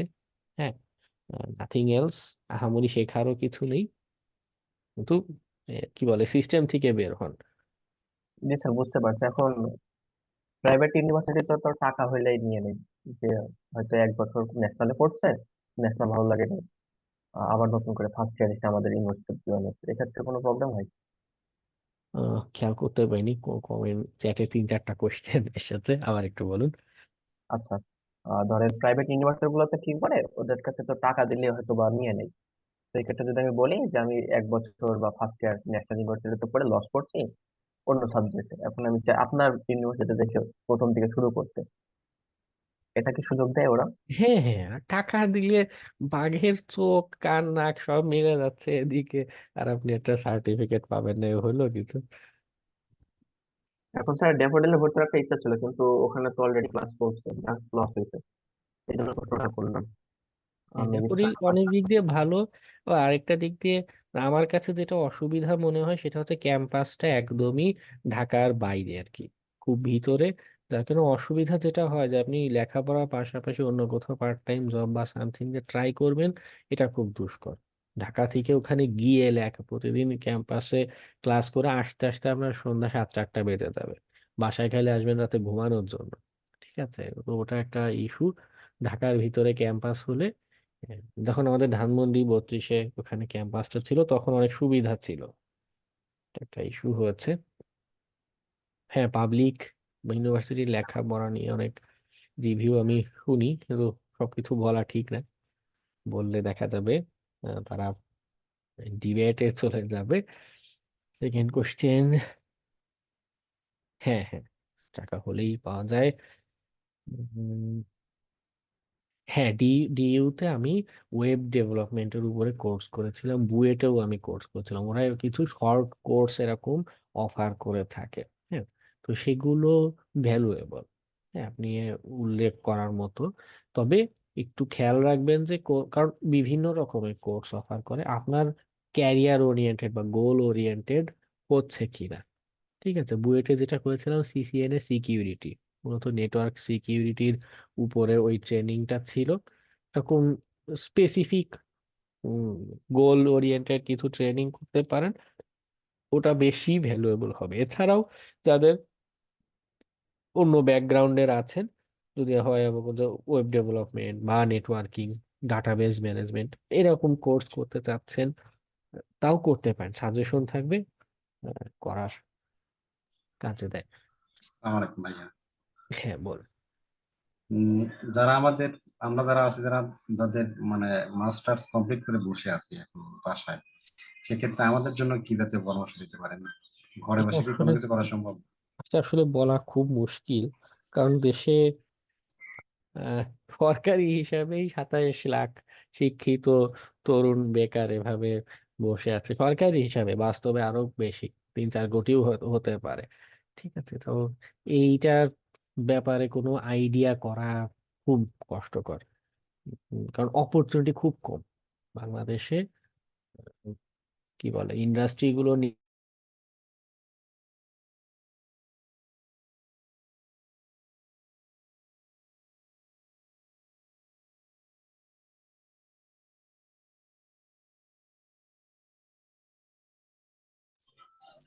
স্যার, আপনাকে শুনতে পাচ্ছি না। আচ্ছা, এখন শোনা যাচ্ছে? ওকে। হ্যাঁ, যার কারণে একটু মাস্টার্সের ওখানে বলাটা মুশকিল, বা কোনো স্পেসিফিক গাইডলাইন দেওয়াটা মুশকিল। আহ, পরামর্শ থাকবে যে এই ঢাকা ভার্সিটি বা বুয়েটে আরো কিছু টেকনিক্যাল ট্রেনিং করতে পারেন। ওকে, আর ভাইয়া, পাশাপাশি জবগুলোতে যতদূর সম্ভব মানে entry level junior level job হলেও সেখানে যাওয়ার চেষ্টা করুন। সামহাও ইন্ডাস্ট্রিতে আগে প্রবেশের চেষ্টা করুন, 6 মাস 1 বছরের অভিজ্ঞতা হলে এরপরে আপনি সিকিউরিটি বা একটা ভালো পজিশনে মুভের ট্রাই করতে পারেন। সিএইচ সার্টিফিকেশনটার কস্ট অনেক, তো যার কারণে সবাইকে আমি পরামর্শ দিতে পারি না, কারণ ওদের আহ, প্রায় 50-60 হাজার টাকা বা তার বেশি লেগে যায়। ট্রেনিং, সার্টিফিকেশন, এক্সাম, এগুলো আলাদা আলাদা। এটা ভ্যারি করে, প্রতিষ্ঠানগুলোর কমিশন থাকে, মানে এটা বাস্তবতা যেটা, তারা কমিশন নিয়েই হচ্ছে আপনাকে ট্রেনিং বা সার্টিফিকেশন দিবে। তো এই জায়গায় কিছু কম বেশি হয়, কিন্তু এরকম রেঞ্জে থাকে, 60-70 এরকম রেঞ্জে থাকে। সো যদি পসিবল হয় এরকম ইন্টারন্যাশনাল কোনো সার্টিফিকেট নেওয়া, সেটা ট্রাই করতে পারেন। ওকে, অথবা দেশীয় ট্রেনিং যেগুলো আছে সেগুলো নিয়ে ইন্ডাস্ট্রিতে সামহাও আগে এন্ট্রি করেন একটা। ওকে, এন্ট্রি লেভেল জুনিয়র পজিশনে এন্ট্রি নিয়ে এরপরে আর সাথে স্কিল ডেভেলপমেন্টটা রাখার চেষ্টা করুন। ভাই শর্ট কোর্স গুলো করার জন্য কি বিএসসি শেষ করা লাগে, না বুঝি না। চলাকালীন করা যায় এই যে চলাকালীন, শর্ট কোর্স গুলো? আমি আমি ঢাকা ভার্সিটিটা করেছিলাম আমার ইউনিভার্সিটি অ্যাডমিশনের আগে, তখন সদ্য এইচএসসি পাস। ওখানে ক্লজ থাকে যে কারা ভর্তি হতে পারবে। ওকে, তো একটু চেক করে দেখব, অধিকাংশ ক্ষেত্রেই আপনার রানিং স্টুডেন্ট অথবা ব্যাচেলর কমপ্লিটেড দুইটাকেই অ্যাকসেপ্ট করে। এগুলো ভাই মানে কি ওদের ওয়েবসাইটে পাওয়া যাবে না হ্যাঁ, হ্যাঁ, হ্যাঁ, কোথাও? ওয়েবসাইটে পাবেন, কিন্তু সরকারি তো ওয়েবসাইটে হচ্ছে ওদের ফ্যাকাল্টি বা ডিপার্টমেন্টে, বা যদি পরিচিত কেউ থাকে তাদের থ্রুতে খোঁজ নিতে পারেন যে ভাই তোমার ডিপার্টমেন্টে কি হচ্ছে না হচ্ছে। যে আমাদের এখানে যে এস এ জুনায়েদ আছে, উনিও কিন্তু ঢাকা ইউনিভার্সিটি, আমার তো মনে পড়ে। ওনাকেই একদিন একটু কি বলে, ফুড পান্ডায় একটু বিরিয়ানি পাঠিয়ে এরপর বললেন যে ভাই একটু ডিপার্টমেন্টে কয়েকটা খোঁজ নিয়ে আসেন, কোনো ট্রেনিং এভেইলেবল আছে কিনা। ঠিক আছে। আচ্ছা, ঠিক আছে। হ্যাঁ, আর হচ্ছে ভাই যে আপনি যে ইভেন্ট গুলোর কথা বলছিলেন, ওই ইভেন্ট গুলো হচ্ছে গিয়ে মানে কোথায় বেশিরভাগ ক্ষেত্রে ইজিলি মানে এগুলো খোঁজ পাওয়া যাবে ইভেন্ট গুলো? এটা হচ্ছে কি ইউনিফাইড ওরকম তেমন কিছু নেই। বাংলাদেশের সিকিউরিটি কমিউনিটিটা একটু অন্যরকম। বেশিরভাগ ক্ষেত্রে ফেসবুকে র্যান্ডমলি বিভিন্ন ইভেন্ট দেখতে পাবেন। এই জাতীয় যে পেজ বা গ্রুপ গুলো আছে সেগুলোতে লাইক দিয়ে রাখতে পারেন, অনেকেই এই সকল গ্রুপ বা পেজে শেয়ার করে থাকে যে ইভেন্ট আছে, সামিট হচ্ছে, কম্পিটিশন আছে। হুম, এগুলোতে খোঁজ মানে র্যান্ডমলি এরকম রাখতে হবে। আচ্ছা, থ্যাংক ইউ। হ্যাঁ, ই শিক্ষণের এই যে কোর্সটা, এটা যদি সিভিতে অ্যাড করেন, এটা ভ্যালু অ্যাড করবে কোন পর্যন্ত, ইন্টারভিউ বোর্ড পর্যন্ত। এই যে সার্টিফিকেশন, যত সার্টিফিকেশনই নেন বা আপনি মাস্টার্স ডিগ্রিও যদি নেন, এটা কি করবে যে আপনাকে ওই কি বলে ইন্টারভিউ বোর্ড পর্যন্ত ডাকবে যে আচ্ছা হ্যাঁ, তার একটা আছে সিভিতে, দেখে ভালো মনে হচ্ছে, ওকে কল করো তাকে। ওই যখন যদি ভালো রিক্রুটার হয়, এইচআর ম্যানেজার যদি ভালো হয়, সে একটু কিছু প্রশ্ন করলেই বুঝে যাবে যে আপনি আদৌ কাজ পারেন কি পারেন না। হ্যাঁ, তো ফোকাস রাখতে হবে যে আমি যেন প্র্যাকটিক্যাল স্কিলে আটকে না যাই, ওই দিকে আমার যেন অভিজ্ঞতা বেশি থাকে। হ্যাঁ, লেগে থাকতে হবে, কন্টিনিউয়াসলি ডেভেলপমেন্টের ভিতরে থাকতে হবে। আদারওয়াইজ এই ইন্ডাস্ট্রি বিশেষ করে সিকিউরিটিতে আপনি কি বলে সুযোগই পাবেন কন্টিনিউয়াসলি, কারণ টেকনোলজি মুভ হচ্ছে, নতুন নতুন টেকনিক আসছে, টেকনোলজি আসছে, এটাকে করতে হবে। হ্যাঁ, আইআইটি তে কিছু আছে, সিএসসি ডিপার্টমেন্টে কিছু অ্যারেঞ্জ করে, বুয়েটের সিএসসি ডিপার্টমেন্টেও অ্যারেঞ্জ করে। ওকে, এগুলো দেখতে পারেন। এবং আরেকটা বিষয় হয়, একাডেমিক লেখাপড়া একদিক দিয়ে খারাপ, একটু আগে বদনাম করছিলাম, আর একটা দিক দিয়ে ভালো, সেটা হলো গিয়ে উম, লেখাপড়া হবে না, স্কিল পাবেন না, কিন্তু একটা নেটওয়ার্ক হবে, মানুষ যারা কাজ করছে ফিল্ডে অথবা কাজ করতে পারে, এদের থ্রুতে একটা পরিচয় হয়, চেনা জানা হয়। ওকে, আপনি দেখা গেলো সহপাঠী তারও বলেন যে ভাই কোনো কাজের অফার টফার থাকলে নিজেও করো, যদি সম্ভব হয় আমারও একটু রেফার করো। হ্যাঁ, তো এই জায়গাগুলো থেকে কিছু না কিছু আইডিয়া পাওয়া যায়, এটা একদিক দিয়ে ভালো।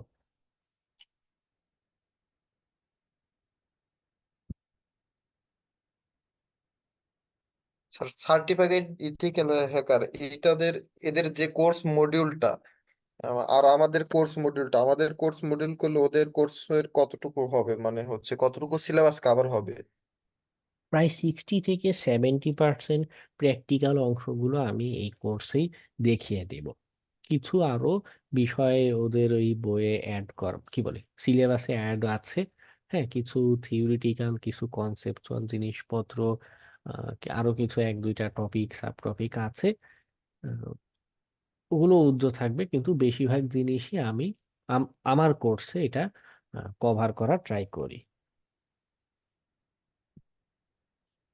স্যার এই যে সিটিএফ খেলে যেটা, এটা কি হচ্ছে হ্যাকিং করে করে কি হচ্ছে লেভেল পার করতে হয়? হ্যাঁ, হ্যাঁ, হ্যাকিং এর বিভিন্ন টেকনিক আছে, টুলস আছে, কনসেপ্ট আছে, এগুলো অ্যাপ্লাই করে করে সিটিএফ গুলো মানে এগুলো চ্যালেঞ্জ থাকবে। যে আমরা মোবাইলে গেমস টেমস খেলি না, যে চ্যালেঞ্জ থাকে যে লাস্ট পর্যন্ত কে জিতে বেঁচে থাকবে, যে ফ্রি ফায়ার গেমসে, যেটা কারণ আমি খেলি না কখনো, বা গার্জেনরা খেলে আমি দেখি পাশে বসে।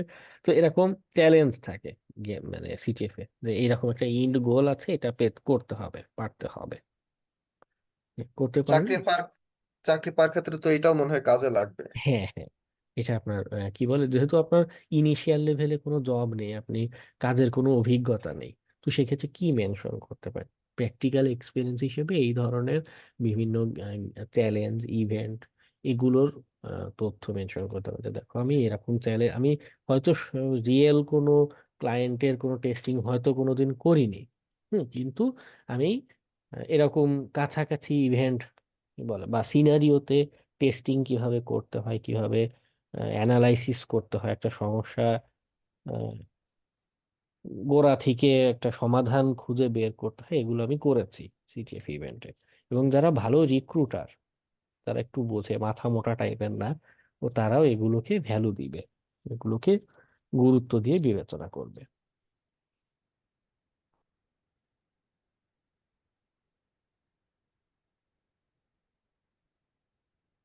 তবে কর্পোরেট হাউসগুলোতে বেশিরভাগ ক্ষেত্রেই একটা বড় ব্যারিয়ার হচ্ছে রিয়েল ওয়ার্ক এক্সপিরিয়েন্স দেখতে চায়। আপনি কোনো একটা প্রতিষ্ঠানের আন্ডারে অলরেডি জব করে এসেছেন, এইটা তারা বেশি প্রেফার করে।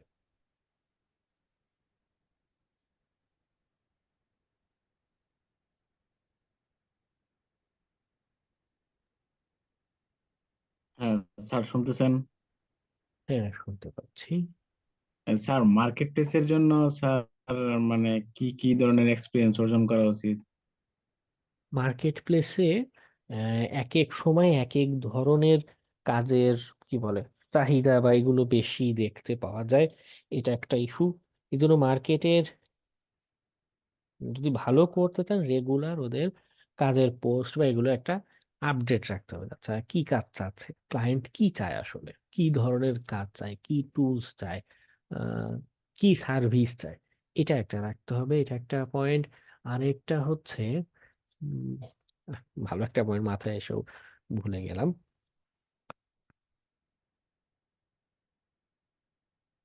আচ্ছা, যাই হোক, আবার মনে আসছে না, হঠাৎ করে কেন জানি ভুলে গেলাম একটা পয়েন্ট বলতে গিয়েও।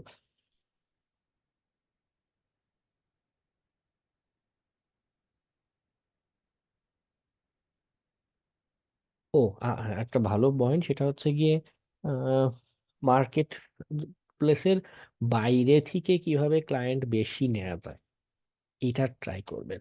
কারণ যেটা হয় মার্কেট প্লেসে একটা কয়েকটা ইস্যু আছে। একটা হচ্ছে ওরা একটা ভালো পার্সেন্টেজ আপনার রেখে দিবে। সেকেন্ডলি, নতুন অ্যাকাউন্ট যেটা, নতুন অ্যাকাউন্ট থেকে কাজ পাওয়া খুব টাফ, খুব ডিফিকাল্ট। হ্যাঁ, দেখা যাবে যে আপনার, কারণ খুব স্বাভাবিক, এই যে আমি যে ক্লাস নিচ্ছি, আমি যদি প্রথম দিন বলতাম যে দেখেন ভাই, আসলে আমার আগে কোনোদিন আমি ক্লাস টাস নেইনি, আপনারাই আমার প্রথম ব্যাচ, আপনারাই প্রথম স্টুডেন্ট, আমি আসলে কাজ জানি ঠিক অনেক, কিন্তু আমি আগে কোনোদিন কাজ করিনি, আমি কোনোদিন স্টুডেন্ট পড়াইও নি, আপনি নিজেও কি আমার কাছে ভরসা পেতেন কিনা শেখার, ঠিক আছে? পরে এই শিখরে ফোন দিয়ে বলতেন যে মিয়া তোমারে টাকা দিলাম এতগুলো, তুমি আমার এমন একজন ধরাই দিলে জীবনে কাজই করেনি। ওকে, মার্কেট প্লেসও সেম ঘটনা, কেউ ভরসা পাবে না নিউ অ্যাকাউন্ট দেখলে, এটা খুব নর্মাল বা কমন সিনারিও। সো এটা একটা ডিফিকাল্টিস আছে। আর ওরা একটা পার্সেন্টেজ কেটে রাখে, এটাও একটা ইস্যু বা কনসার্ন হয়ে দাঁড়ায়। মানে ওদের মন মতো সবকিছু করতে হবে। তো ক্লায়েন্ট গুলো অনেকে কি করে, মার্কেট প্লেসে বাইরে থেকে নেয়ার চেষ্টা করে বিভিন্ন মার্কেটিং এর থ্রুতে, ফেসবুকে বা লিঙ্কডইন এর থ্রুতে বাইরের ক্লায়েন্ট গুলো নিয়ে তাদের সাথে রেগুলার ইন্টারাকশন করলে দেখা যায় তারা একটা ভালো রেগুলার ক্লায়েন্টে পরিণত হয়। যদি আপনি ঠিক মতো সার্ভিস দিতে পারেন, রেগুলার ক্লায়েন্টে পরিণত হবে, আপনাকে দিয়ে কাজকর্ম করাবে। আপনার মার্কেট প্লেসে রেস্ট্রিকশন নেই, কিছু নেই। এবং এতে একটা একটা ভালো আছে, আমার এক কাজিন আছে এরকম, মার্কেট প্লেসের বাইরের কাজ করতে করতে এক ক্লায়েন্টের সাথে ভালো সম্পর্ক, সেই তাকে ভিসা সাপোর্ট টাপোর্ট দিয়ে দুবাই নিয়ে চলে গিয়েছে। তো এটাও একটা ব্যাপার আছে।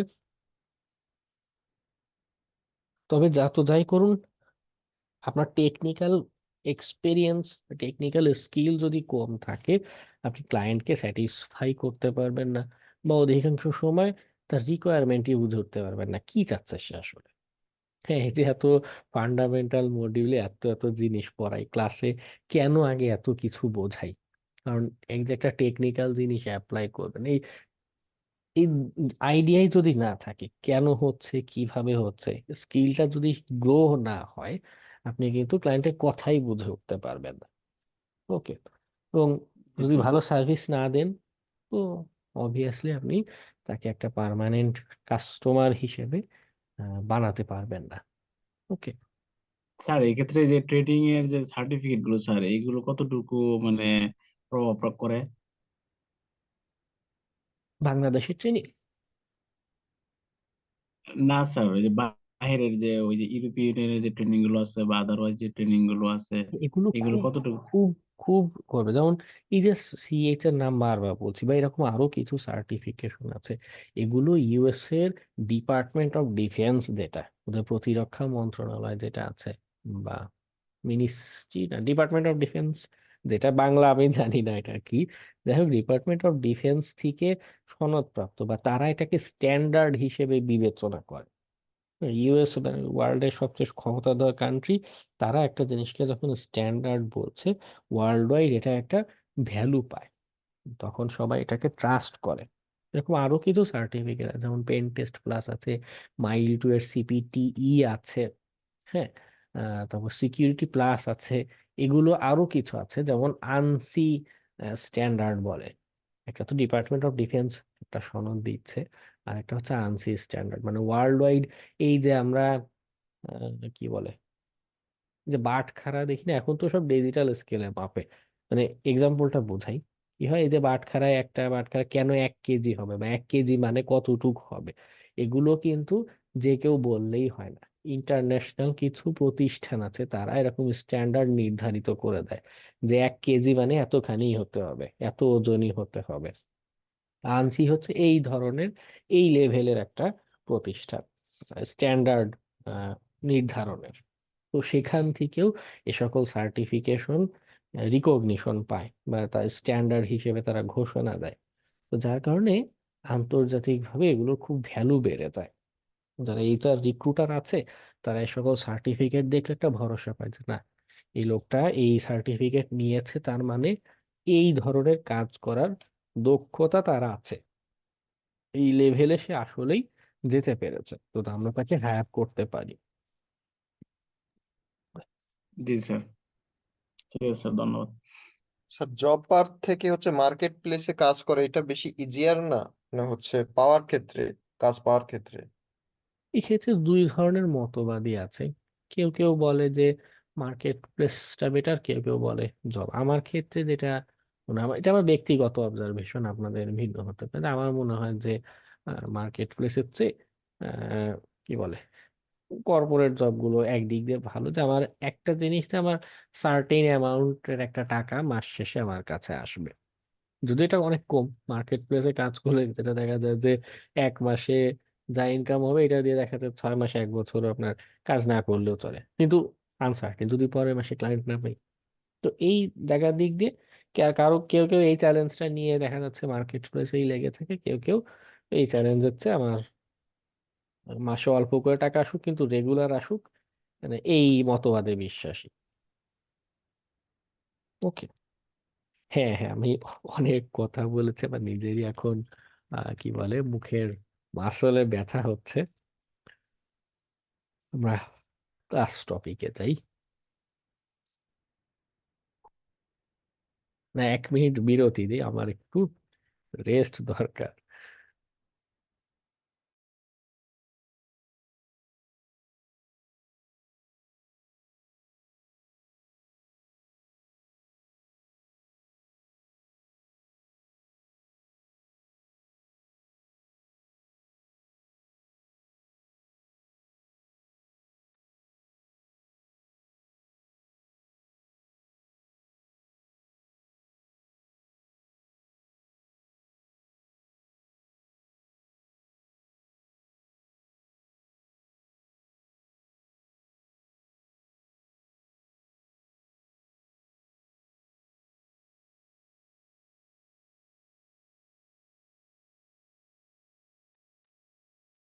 ওকে, আমরা আজকে হ্যাকিং এর আরেকটা টেকনিক নিয়ে কথা বলবো। এটা আহ, বিশেষ ধরনের একটা কনসেপ্ট, মানে আপনি যে সব সময় সিস্টেম অ্যাক্সেস পাবেন এমন বিষয় না। আমি একটু কনসেপ্টটা বলি, কনসেপ্টটা বোঝালেই আইডিয়া করতে পারবেন। এটার নাম হচ্ছে ডস অ্যাটাক বলে। এটা কখন এফেক্টিভ হবে কখন এফেক্টিভ হবে না, এই বিষয়টা আমাদের বিবেচনায় রাখা জরুরি। ওকে, এবং এই কনসেপ্টটা, এই অ্যাটাকের কনসেপ্টটা হ্যাকিং এর অন্যান্য টেকনিকের সাথেও সম্পৃক্ত। ওকে ওকে, তো আমরা আগে অ্যাটাকটা বোঝাই, কি হয় আসলে এই অ্যাটাকটার। আমি যদি কোনো একটা আর্কিটেকচার এভাবে কল্পনা করি যে এটা আমার কম্পিউটার, এটা একটা সার্ভার। ওকে, বা সার্ভার কম্পিউটারের আগেও আমরা আরেকটা উদাহরণ নিজেদের দিয়ে বিবেচনা করতে পারি।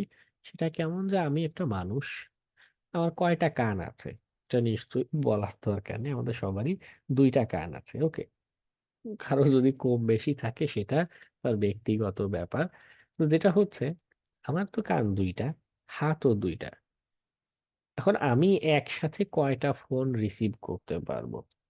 আর 2টা মোবাইল আছে, 2টাতে যদি একসাথে ফোন কল আসে, তাও আমি 2 হাত দিয়ে 2টা রিসিভ করতে পারবো, রাইট? ওকে, রিসিভের পরে আমি হয়তো দুজনকে একই সাথে রিপ্লাই দিতে পারবো না। এদিক দিয়ে একজন জিজ্ঞাসা করছে যে বিরিয়ানির আপডেট কি, কাল শুক্রবার বিরিয়ানি খাবো। এদিকে বাম পাশ থেকে একজন বলছে যে অমুক রিপোর্টের কি খবর, রিপোর্ট না দিলে কিন্তু এই মাসের বেতন নাই। তো এরকম সিনারিওতে রিপ্লাই দেওয়া হয়ে যাবে কষ্ট। ঠিক আছে, দেখা যাবে যে আমি পাশের জনকে বলে বসলাম যে না ভাই, রিপোর্ট কালকে খেয়ে ফেলবো। হ্যাঁ, আর এদিকে বিরিয়ানিওয়ালাকে আমি বললাম যে তোমার স্যালারি নাই, এর জন্য বিরিয়ানি নাই। যাই হোক, এরকম হযবরল অবস্থা হবে, সামান্য 2টা ফোন কল নিতে পারছি না।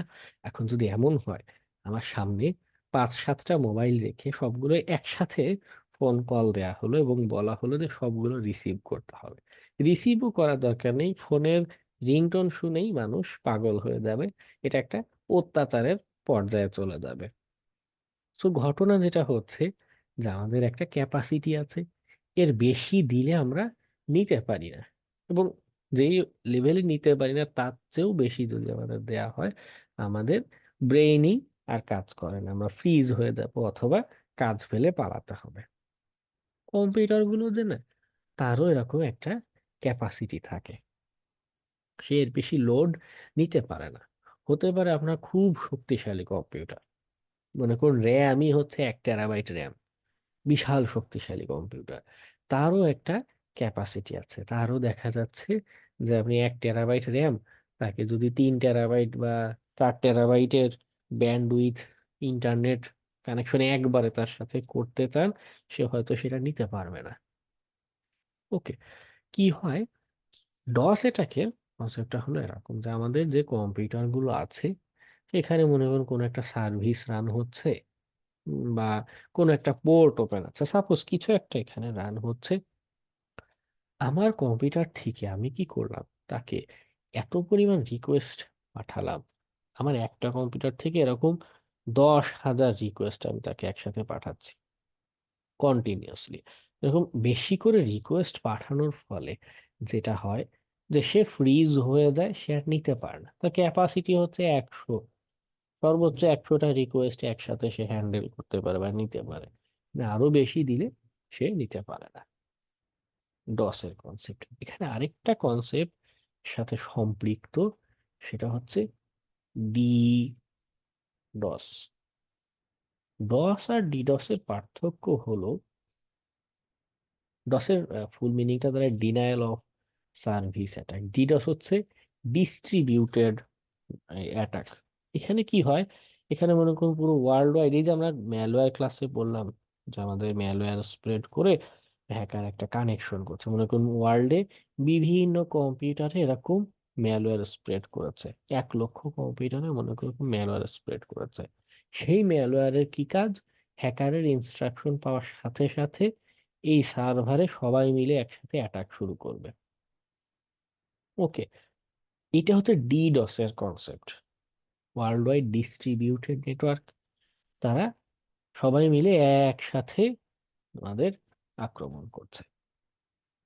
এই যে ডস অ্যাটাক প্রথমে বোঝালাম, এটা মিটিগেট করাটা সহজ অনেকটাই। আমি এখানে ফায়ারওয়াল বা প্রোটেকশনে কিছু দিয়ে দিলাম, বা ওর আইপিটাকে যদি ব্লক করে দিই, আক্রমণ করতে পারবে না। ডিডস যখন হচ্ছে তখন এটা ধরা আটকানো খুব ডিফিকাল্ট, কোন আইপি অ্যাড্রেস থেকে কত কি আসছে। তাও ফায়ারওয়ালের বিভিন্ন রুলস দিয়ে এটাকে মিটিগেট করা যায়, কিন্তু এটাও একটা ডিসরাপশনের ঘটনা ঘটাতে পারে। ওকে, মানে হ্যাকার গ্রুপগুলোর এমনও সক্ষমতা আছে ওয়ার্ল্ড ওয়াইড, এই যে মনে করেন ইউটিউব বা এরকম বড় জায়ান্ট প্রতিষ্ঠানদের, তাদেরকেও কিছু সময়ের জন্য ডাউন করে রাখতে পারে। কেন? কারণ তারা এরকম বিশাল বিশাল বট নেটওয়ার্ক ক্রিয়েট করে রেখেছে। আচ্ছা, তো কনসেপ্টটা বোঝা গেল যে এটাকে কনসেপ্টই হচ্ছে এমন চাপ দিব সে আর নিতে পারবে না, সে ফল করবে, ডাউন করবে। কিন্তু এখানে হ্যাক করে আমার কাছে কোনো অ্যাক্সেস আসবে না, ওই ডিভাইসের কোনো নিয়ন্ত্রণ আমার কাছে আসছে না। তো নিয়ন্ত্রণ না আসলে আমার লাভ কি? লাভ হলো ওই যে ওকে আমি কিছু সময়ের জন্য বন্ধ করে দিতে পারলাম, ডাউন করে দিতে পারলাম।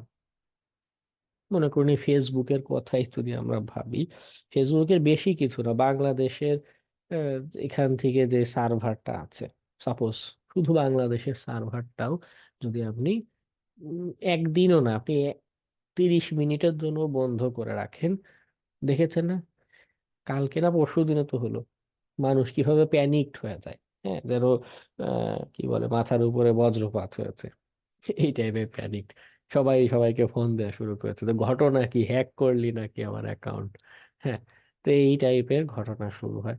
তো এইরকম একটা গুরুত্বপূর্ণ সিস্টেম বা সার্ভিস যদি আমরা কিছু সময়ের জন্য বন্ধ করে রাখতে পারি, তখন আমাদের জন্য ডাইরেক্ট টাকা পয়সা বা অ্যাক্সেস না এনে দিলেও অন্যভাবে প্রফিটেবল, তার ক্ষতি করছি, তাকে আটকে রাখছি।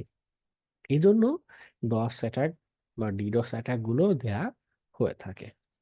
তবে ডিডসে কি হয়, আমাদের এই বট নেটওয়ার্ক দরকার পড়ে।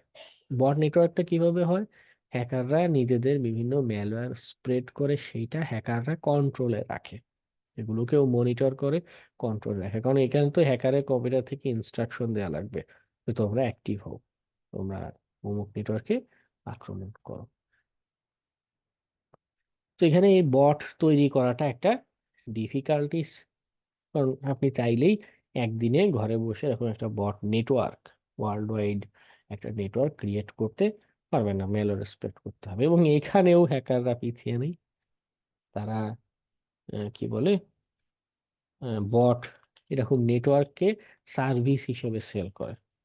হুম, কিছু ফোরাম বা এই জায়গাতে আপনি কিছু টাকা তাদের দিবেন, তা কেউ কেউ আছে সরাসরি আপনার হয়ে ডিডস অ্যাটাক দিয়ে দিবে, অথবা আপনাকে এই বট নেটওয়ার্কের অ্যাক্সেস দিবে, আপনি এটার থ্রুতে কোনো ডিডস অ্যাটাক কন্টিনিউ করতে পারবেন। ওকে, এটা হচ্ছে রিয়েল ওয়ার্ল্ডের মেকানিজমটা এভাবে চলে। তো ডিডসটা আমরা করতে পারবো না, আমরা ডস অ্যাটাকটা করতে পারবো সহজে। আচ্ছা, এটার ইউজ কেসটা তো বুঝলাম যে সার্ভিসে ডিসরাপশন আনতে হয়। আমরা কখন করব এবং কখন এই অ্যাটাকটা করব না? অধিকাংশ কর্পোরেট জব বা সিকিউরিটি টেস্টিং এর যে কাজ, এখানে লিখিত আকারে এই ডস অ্যাটাক বা এগুলোকে নিষিদ্ধ করা থাকে। ওকে, যে আমাদের কোথাও এরকম আক্রমণ দেওয়া যাবে না। কারণ হলো এর কাজই হচ্ছে এত পরিমাণ প্রেসার দিবে, এই টুলস বা টেকনিকের কারণে এত পরিমাণ প্রেসার যাবে সার্ভারের উপরে, সে নিতে পারবে না। অনেক সময় স্থায়ী ড্যামেজ, ক্র্যাশ করা, এই ধরনের ঘটনা ঘটতে পারে। হুম, দেখা যাচ্ছে সিপিইউ এত পরিমাণ প্রেসার দিয়েছি যে সিপিইউর ওখানে মানে হিট হয়ে, ওভার হিটিং হয়ে ভিতরে কিছু নষ্ট হয়ে যাচ্ছে, এমনটাও সম্ভব হতে পারে। ওকে, জন্য অধিকাংশ ক্ষেত্রে এটা প্রহিবিটেড থাকে। কেউ কেউ আছে টেস্টিং এর জন্য আলাদা এনভায়রনমেন্ট ক্রিয়েট করে দেয়, ডেডিকেটেড সেপারেট ল্যাব। হ্যাঁ, ওই জায়গাগুলোতে এই ধরনের ট্রাই করা যেতে পারে। এটাকে কেউ কেউ স্ট্রেস টেস্টিং নাম বলেও ডেকে থাকে। সে কি পরিমাণ স্ট্রেস নিতে পারে। ওকে, কোনো কোনো জায়গায় অ্যালাউ করবে, কোনো কোনো জায়গায় অ্যালাউ করবে না। কেউ কেউ মানে তার সার্ভার কি পরিমাণ ক্যাপাবল, ফায়ারওয়াল ঠিকভাবে কাজ করছে কিনা, এই ধরনের জিনিস দেখার জন্য আপনাকে স্ট্রেস টেস্টিং বা ডস অ্যাটাক এই ধরনের নাম উল্লেখ করে বলতে পারে যে এই টেস্টটা করে দাও, করে দেখাও। ওকে, কিন্তু সবসময় মাথায় রাখতে হবে যে এটা ক্ষতিকর। আমি হয়তো অ্যাক্সেস পাবো না, কিন্তু ডিভাইস নেটওয়ার্কের ক্ষতি হতে পারে। তার চেয়েও বড় কথা হলো এই যে আপনি অ্যাটাক দিবেন, আপনার নিজের একটা ব্যান্ডউইথ খরচ হবে, আপনার নিজের কম্পিউটারের প্রসেসর ব্যবহার হবে। তো অনেক সময় এমন হয় যে আমার বাসার নেটওয়ার্ক হচ্ছে 2 Mbps, আমি এইটা দিয়ে যদি বড় কোনো অ্যাটাক দিতে যাই, আমার নিজের রাউটারই হ্যাং খেয়ে বসে থাকবে, হ্যাঁ, ডাউনও হতে পারে। সো এগুলো কনসার্নের বিষয় আছে, যে এটা করতে গেলে আমার নিজের সেই ধরনের ক্যাপাসিটি আছে কিনা সেটাও বিবেচনায় রাখতে হবে। ওকে, স্যার ব্যান্ডউইথের কথা যখন বললেন, তো মিনিমাম কত এমবিপিএস হইলে ভালো হয়? 20-25 এটা মোটামুটি। মিনিমাম এখানে বিষয় না, এখানে বিষয় হচ্ছে মানে আমি সর্বোচ্চ কত দিতে পারি।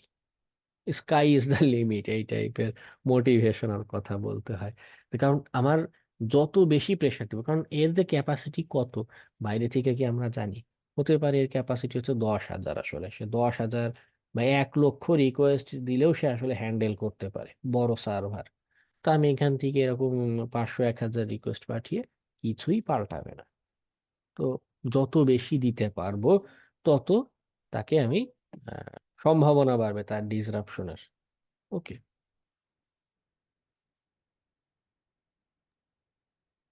ডার্ক ওয়েবে বেচে যে ডিডস। হ্যাঁ, ওরা এরকম বিভিন্ন জায়গায় সার্ভিস আকারে সেল করে যে আমার ডিডোস অ্যাটাক তোমার হয়ে আমি দিয়ে দেব। এবং অনেক বিজনেস কম্পিটিটরও দেখা গেল, মনে করি শিখনের কম্পিটিটর একজন ভাবলো এরকম যে ওদের কোর্স খুব ভালো বিক্রি হয়, ঠিক আছে আমরা একটা ডিডোস অ্যাটাক দিয়ে দিই, কেউ আর ওয়েবসাইটে ঢুকতে পারবে না। দেখা যাচ্ছে 3 দিন 4 দিন ওয়েবসাইটে ঢুকতে পারলো না, সেল কমে গেল, সবাই তাদের কোর্স কিনলো। বিভিন্ন ভাবে ইউজ কেস এটা চিন্তা করা যায়।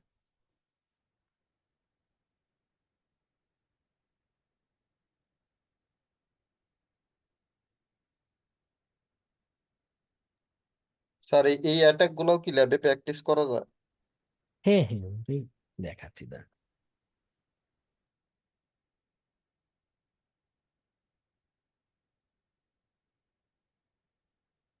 টুলস ডাউনলোড ছিল মেবি,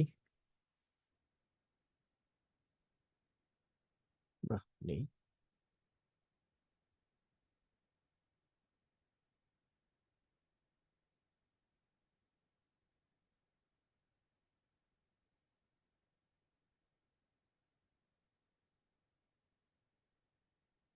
মাল্টিপল দেখা যাচ্ছে, ওয়েট, এটা এটার পারফরমেন্সটা বেশ ভালো।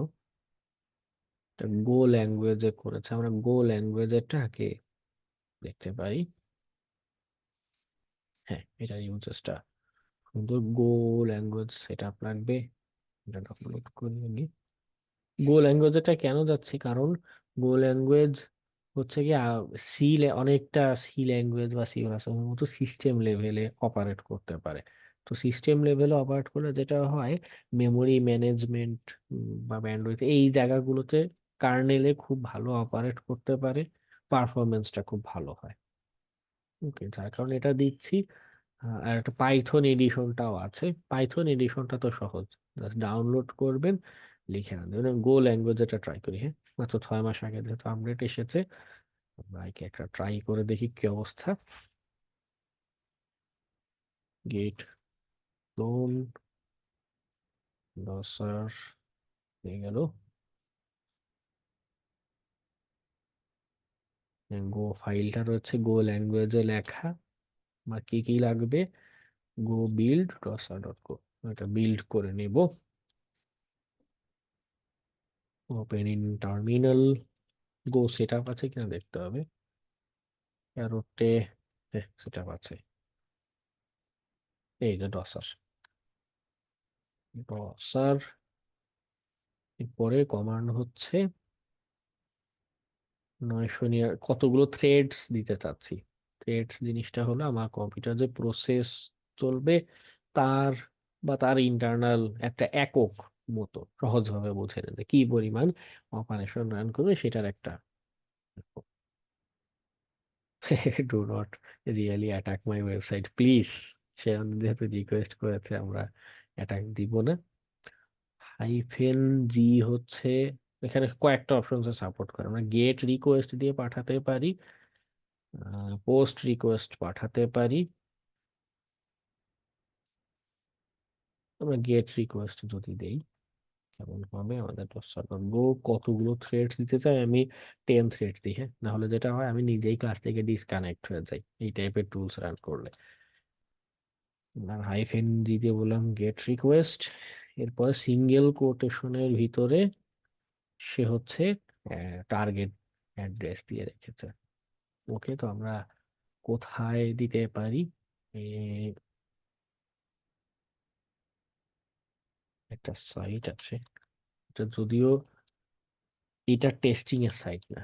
হ্যাঁ, এটা মূলত অনলাইনে কানেক্টিভিটি চেকের সাইট, যে আমার অন্য কোনো সাইট থেকে আমার কোনো কানেকশন আসছে কিনা। ইউর ইউনিক ইউআরএল,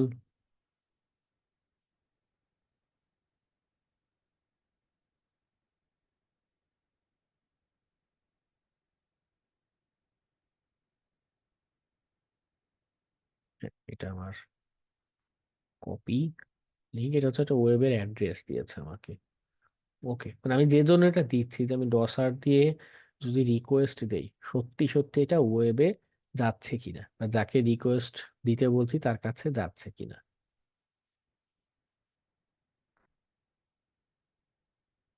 ও ও ডসার ই দিয়ে 10 থ্রেডস হাইফেন জি, এটা। ওকে,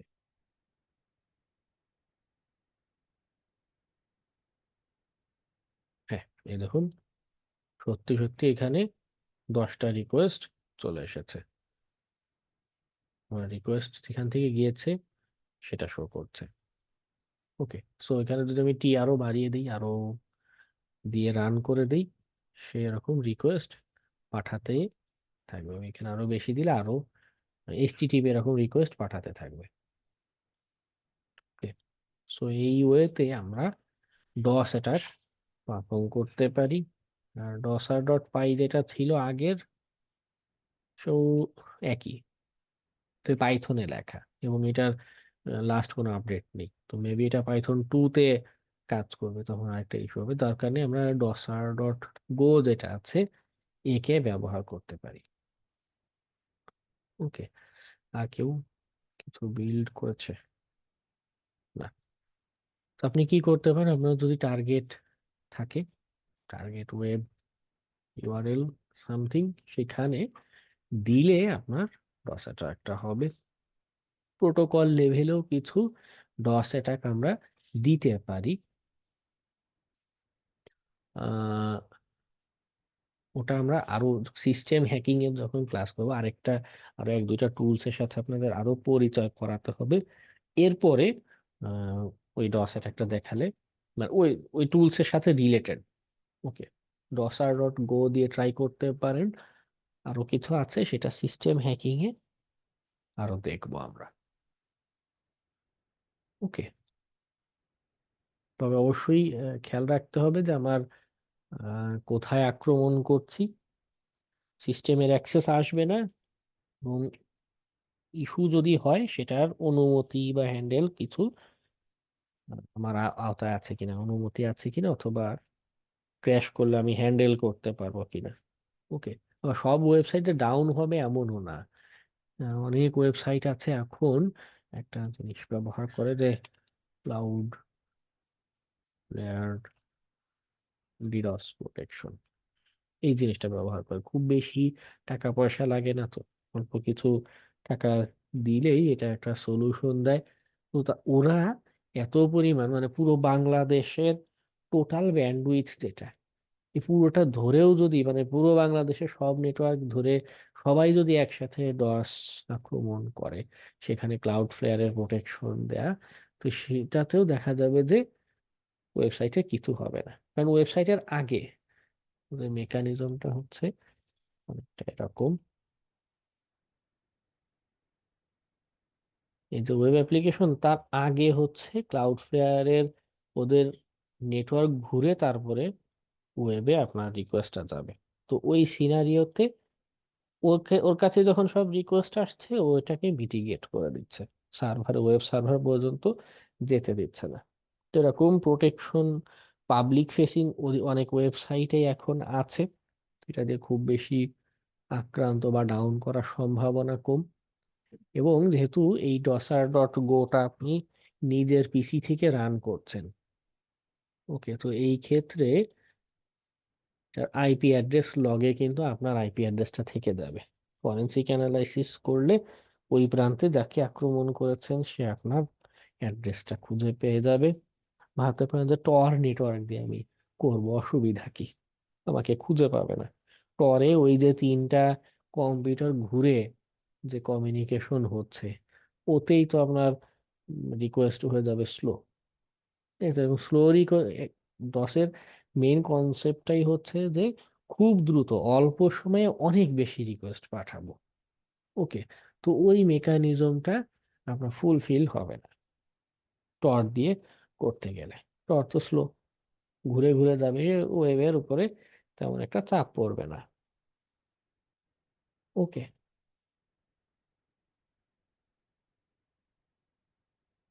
সেটা ট্রাই আউট করবেন, এবং কোনো কনফিউশন থাকলে নেক্সট ক্লাসে শেয়ার করবেন। Sir software base DOS attack গুলো কি পরে দেখানো হবে? হ্যাঁ হ্যাঁ, আরো কয়েকটা আছে তো, মানে আরো কয়েকটা টুলস আপনাদের আগে দেখিয়ে তারপরে ওই হ্যাঁ, এক্সপ্লেন করতে হবে, নাহলে এখন আচ্ছা দেখালে দুইটাই হযবরল লাগবে। ওকে, আচ্ছা ঠিক। ঠিক আছে। ডসারটা যথেষ্ট ভালো, যেহেতু গো ল্যাঙ্গুয়েজে লেখা, এটাকে ব্যবহার করতে পারেন। নিজের একটা ওয়ার্ডপ্রেস সাইট বানিয়ে অ্যাটাক দিবেন একটু, তারপরে ওয়েব ব্রাউজ করবেন, দেখবেন সাইটে আর ভিজিট করা যাচ্ছে না, খালি লোড নিচ্ছে। ইনিশিয়ালি এই ধরনের সিমটম দেখা যায়।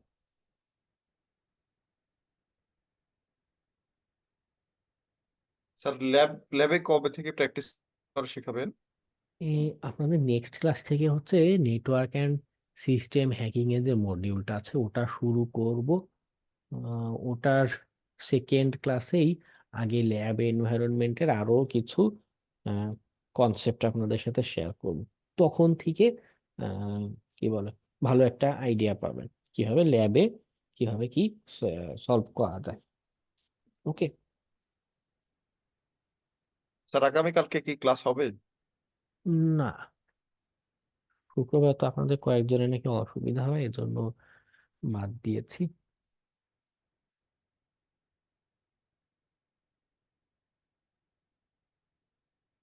ওকে,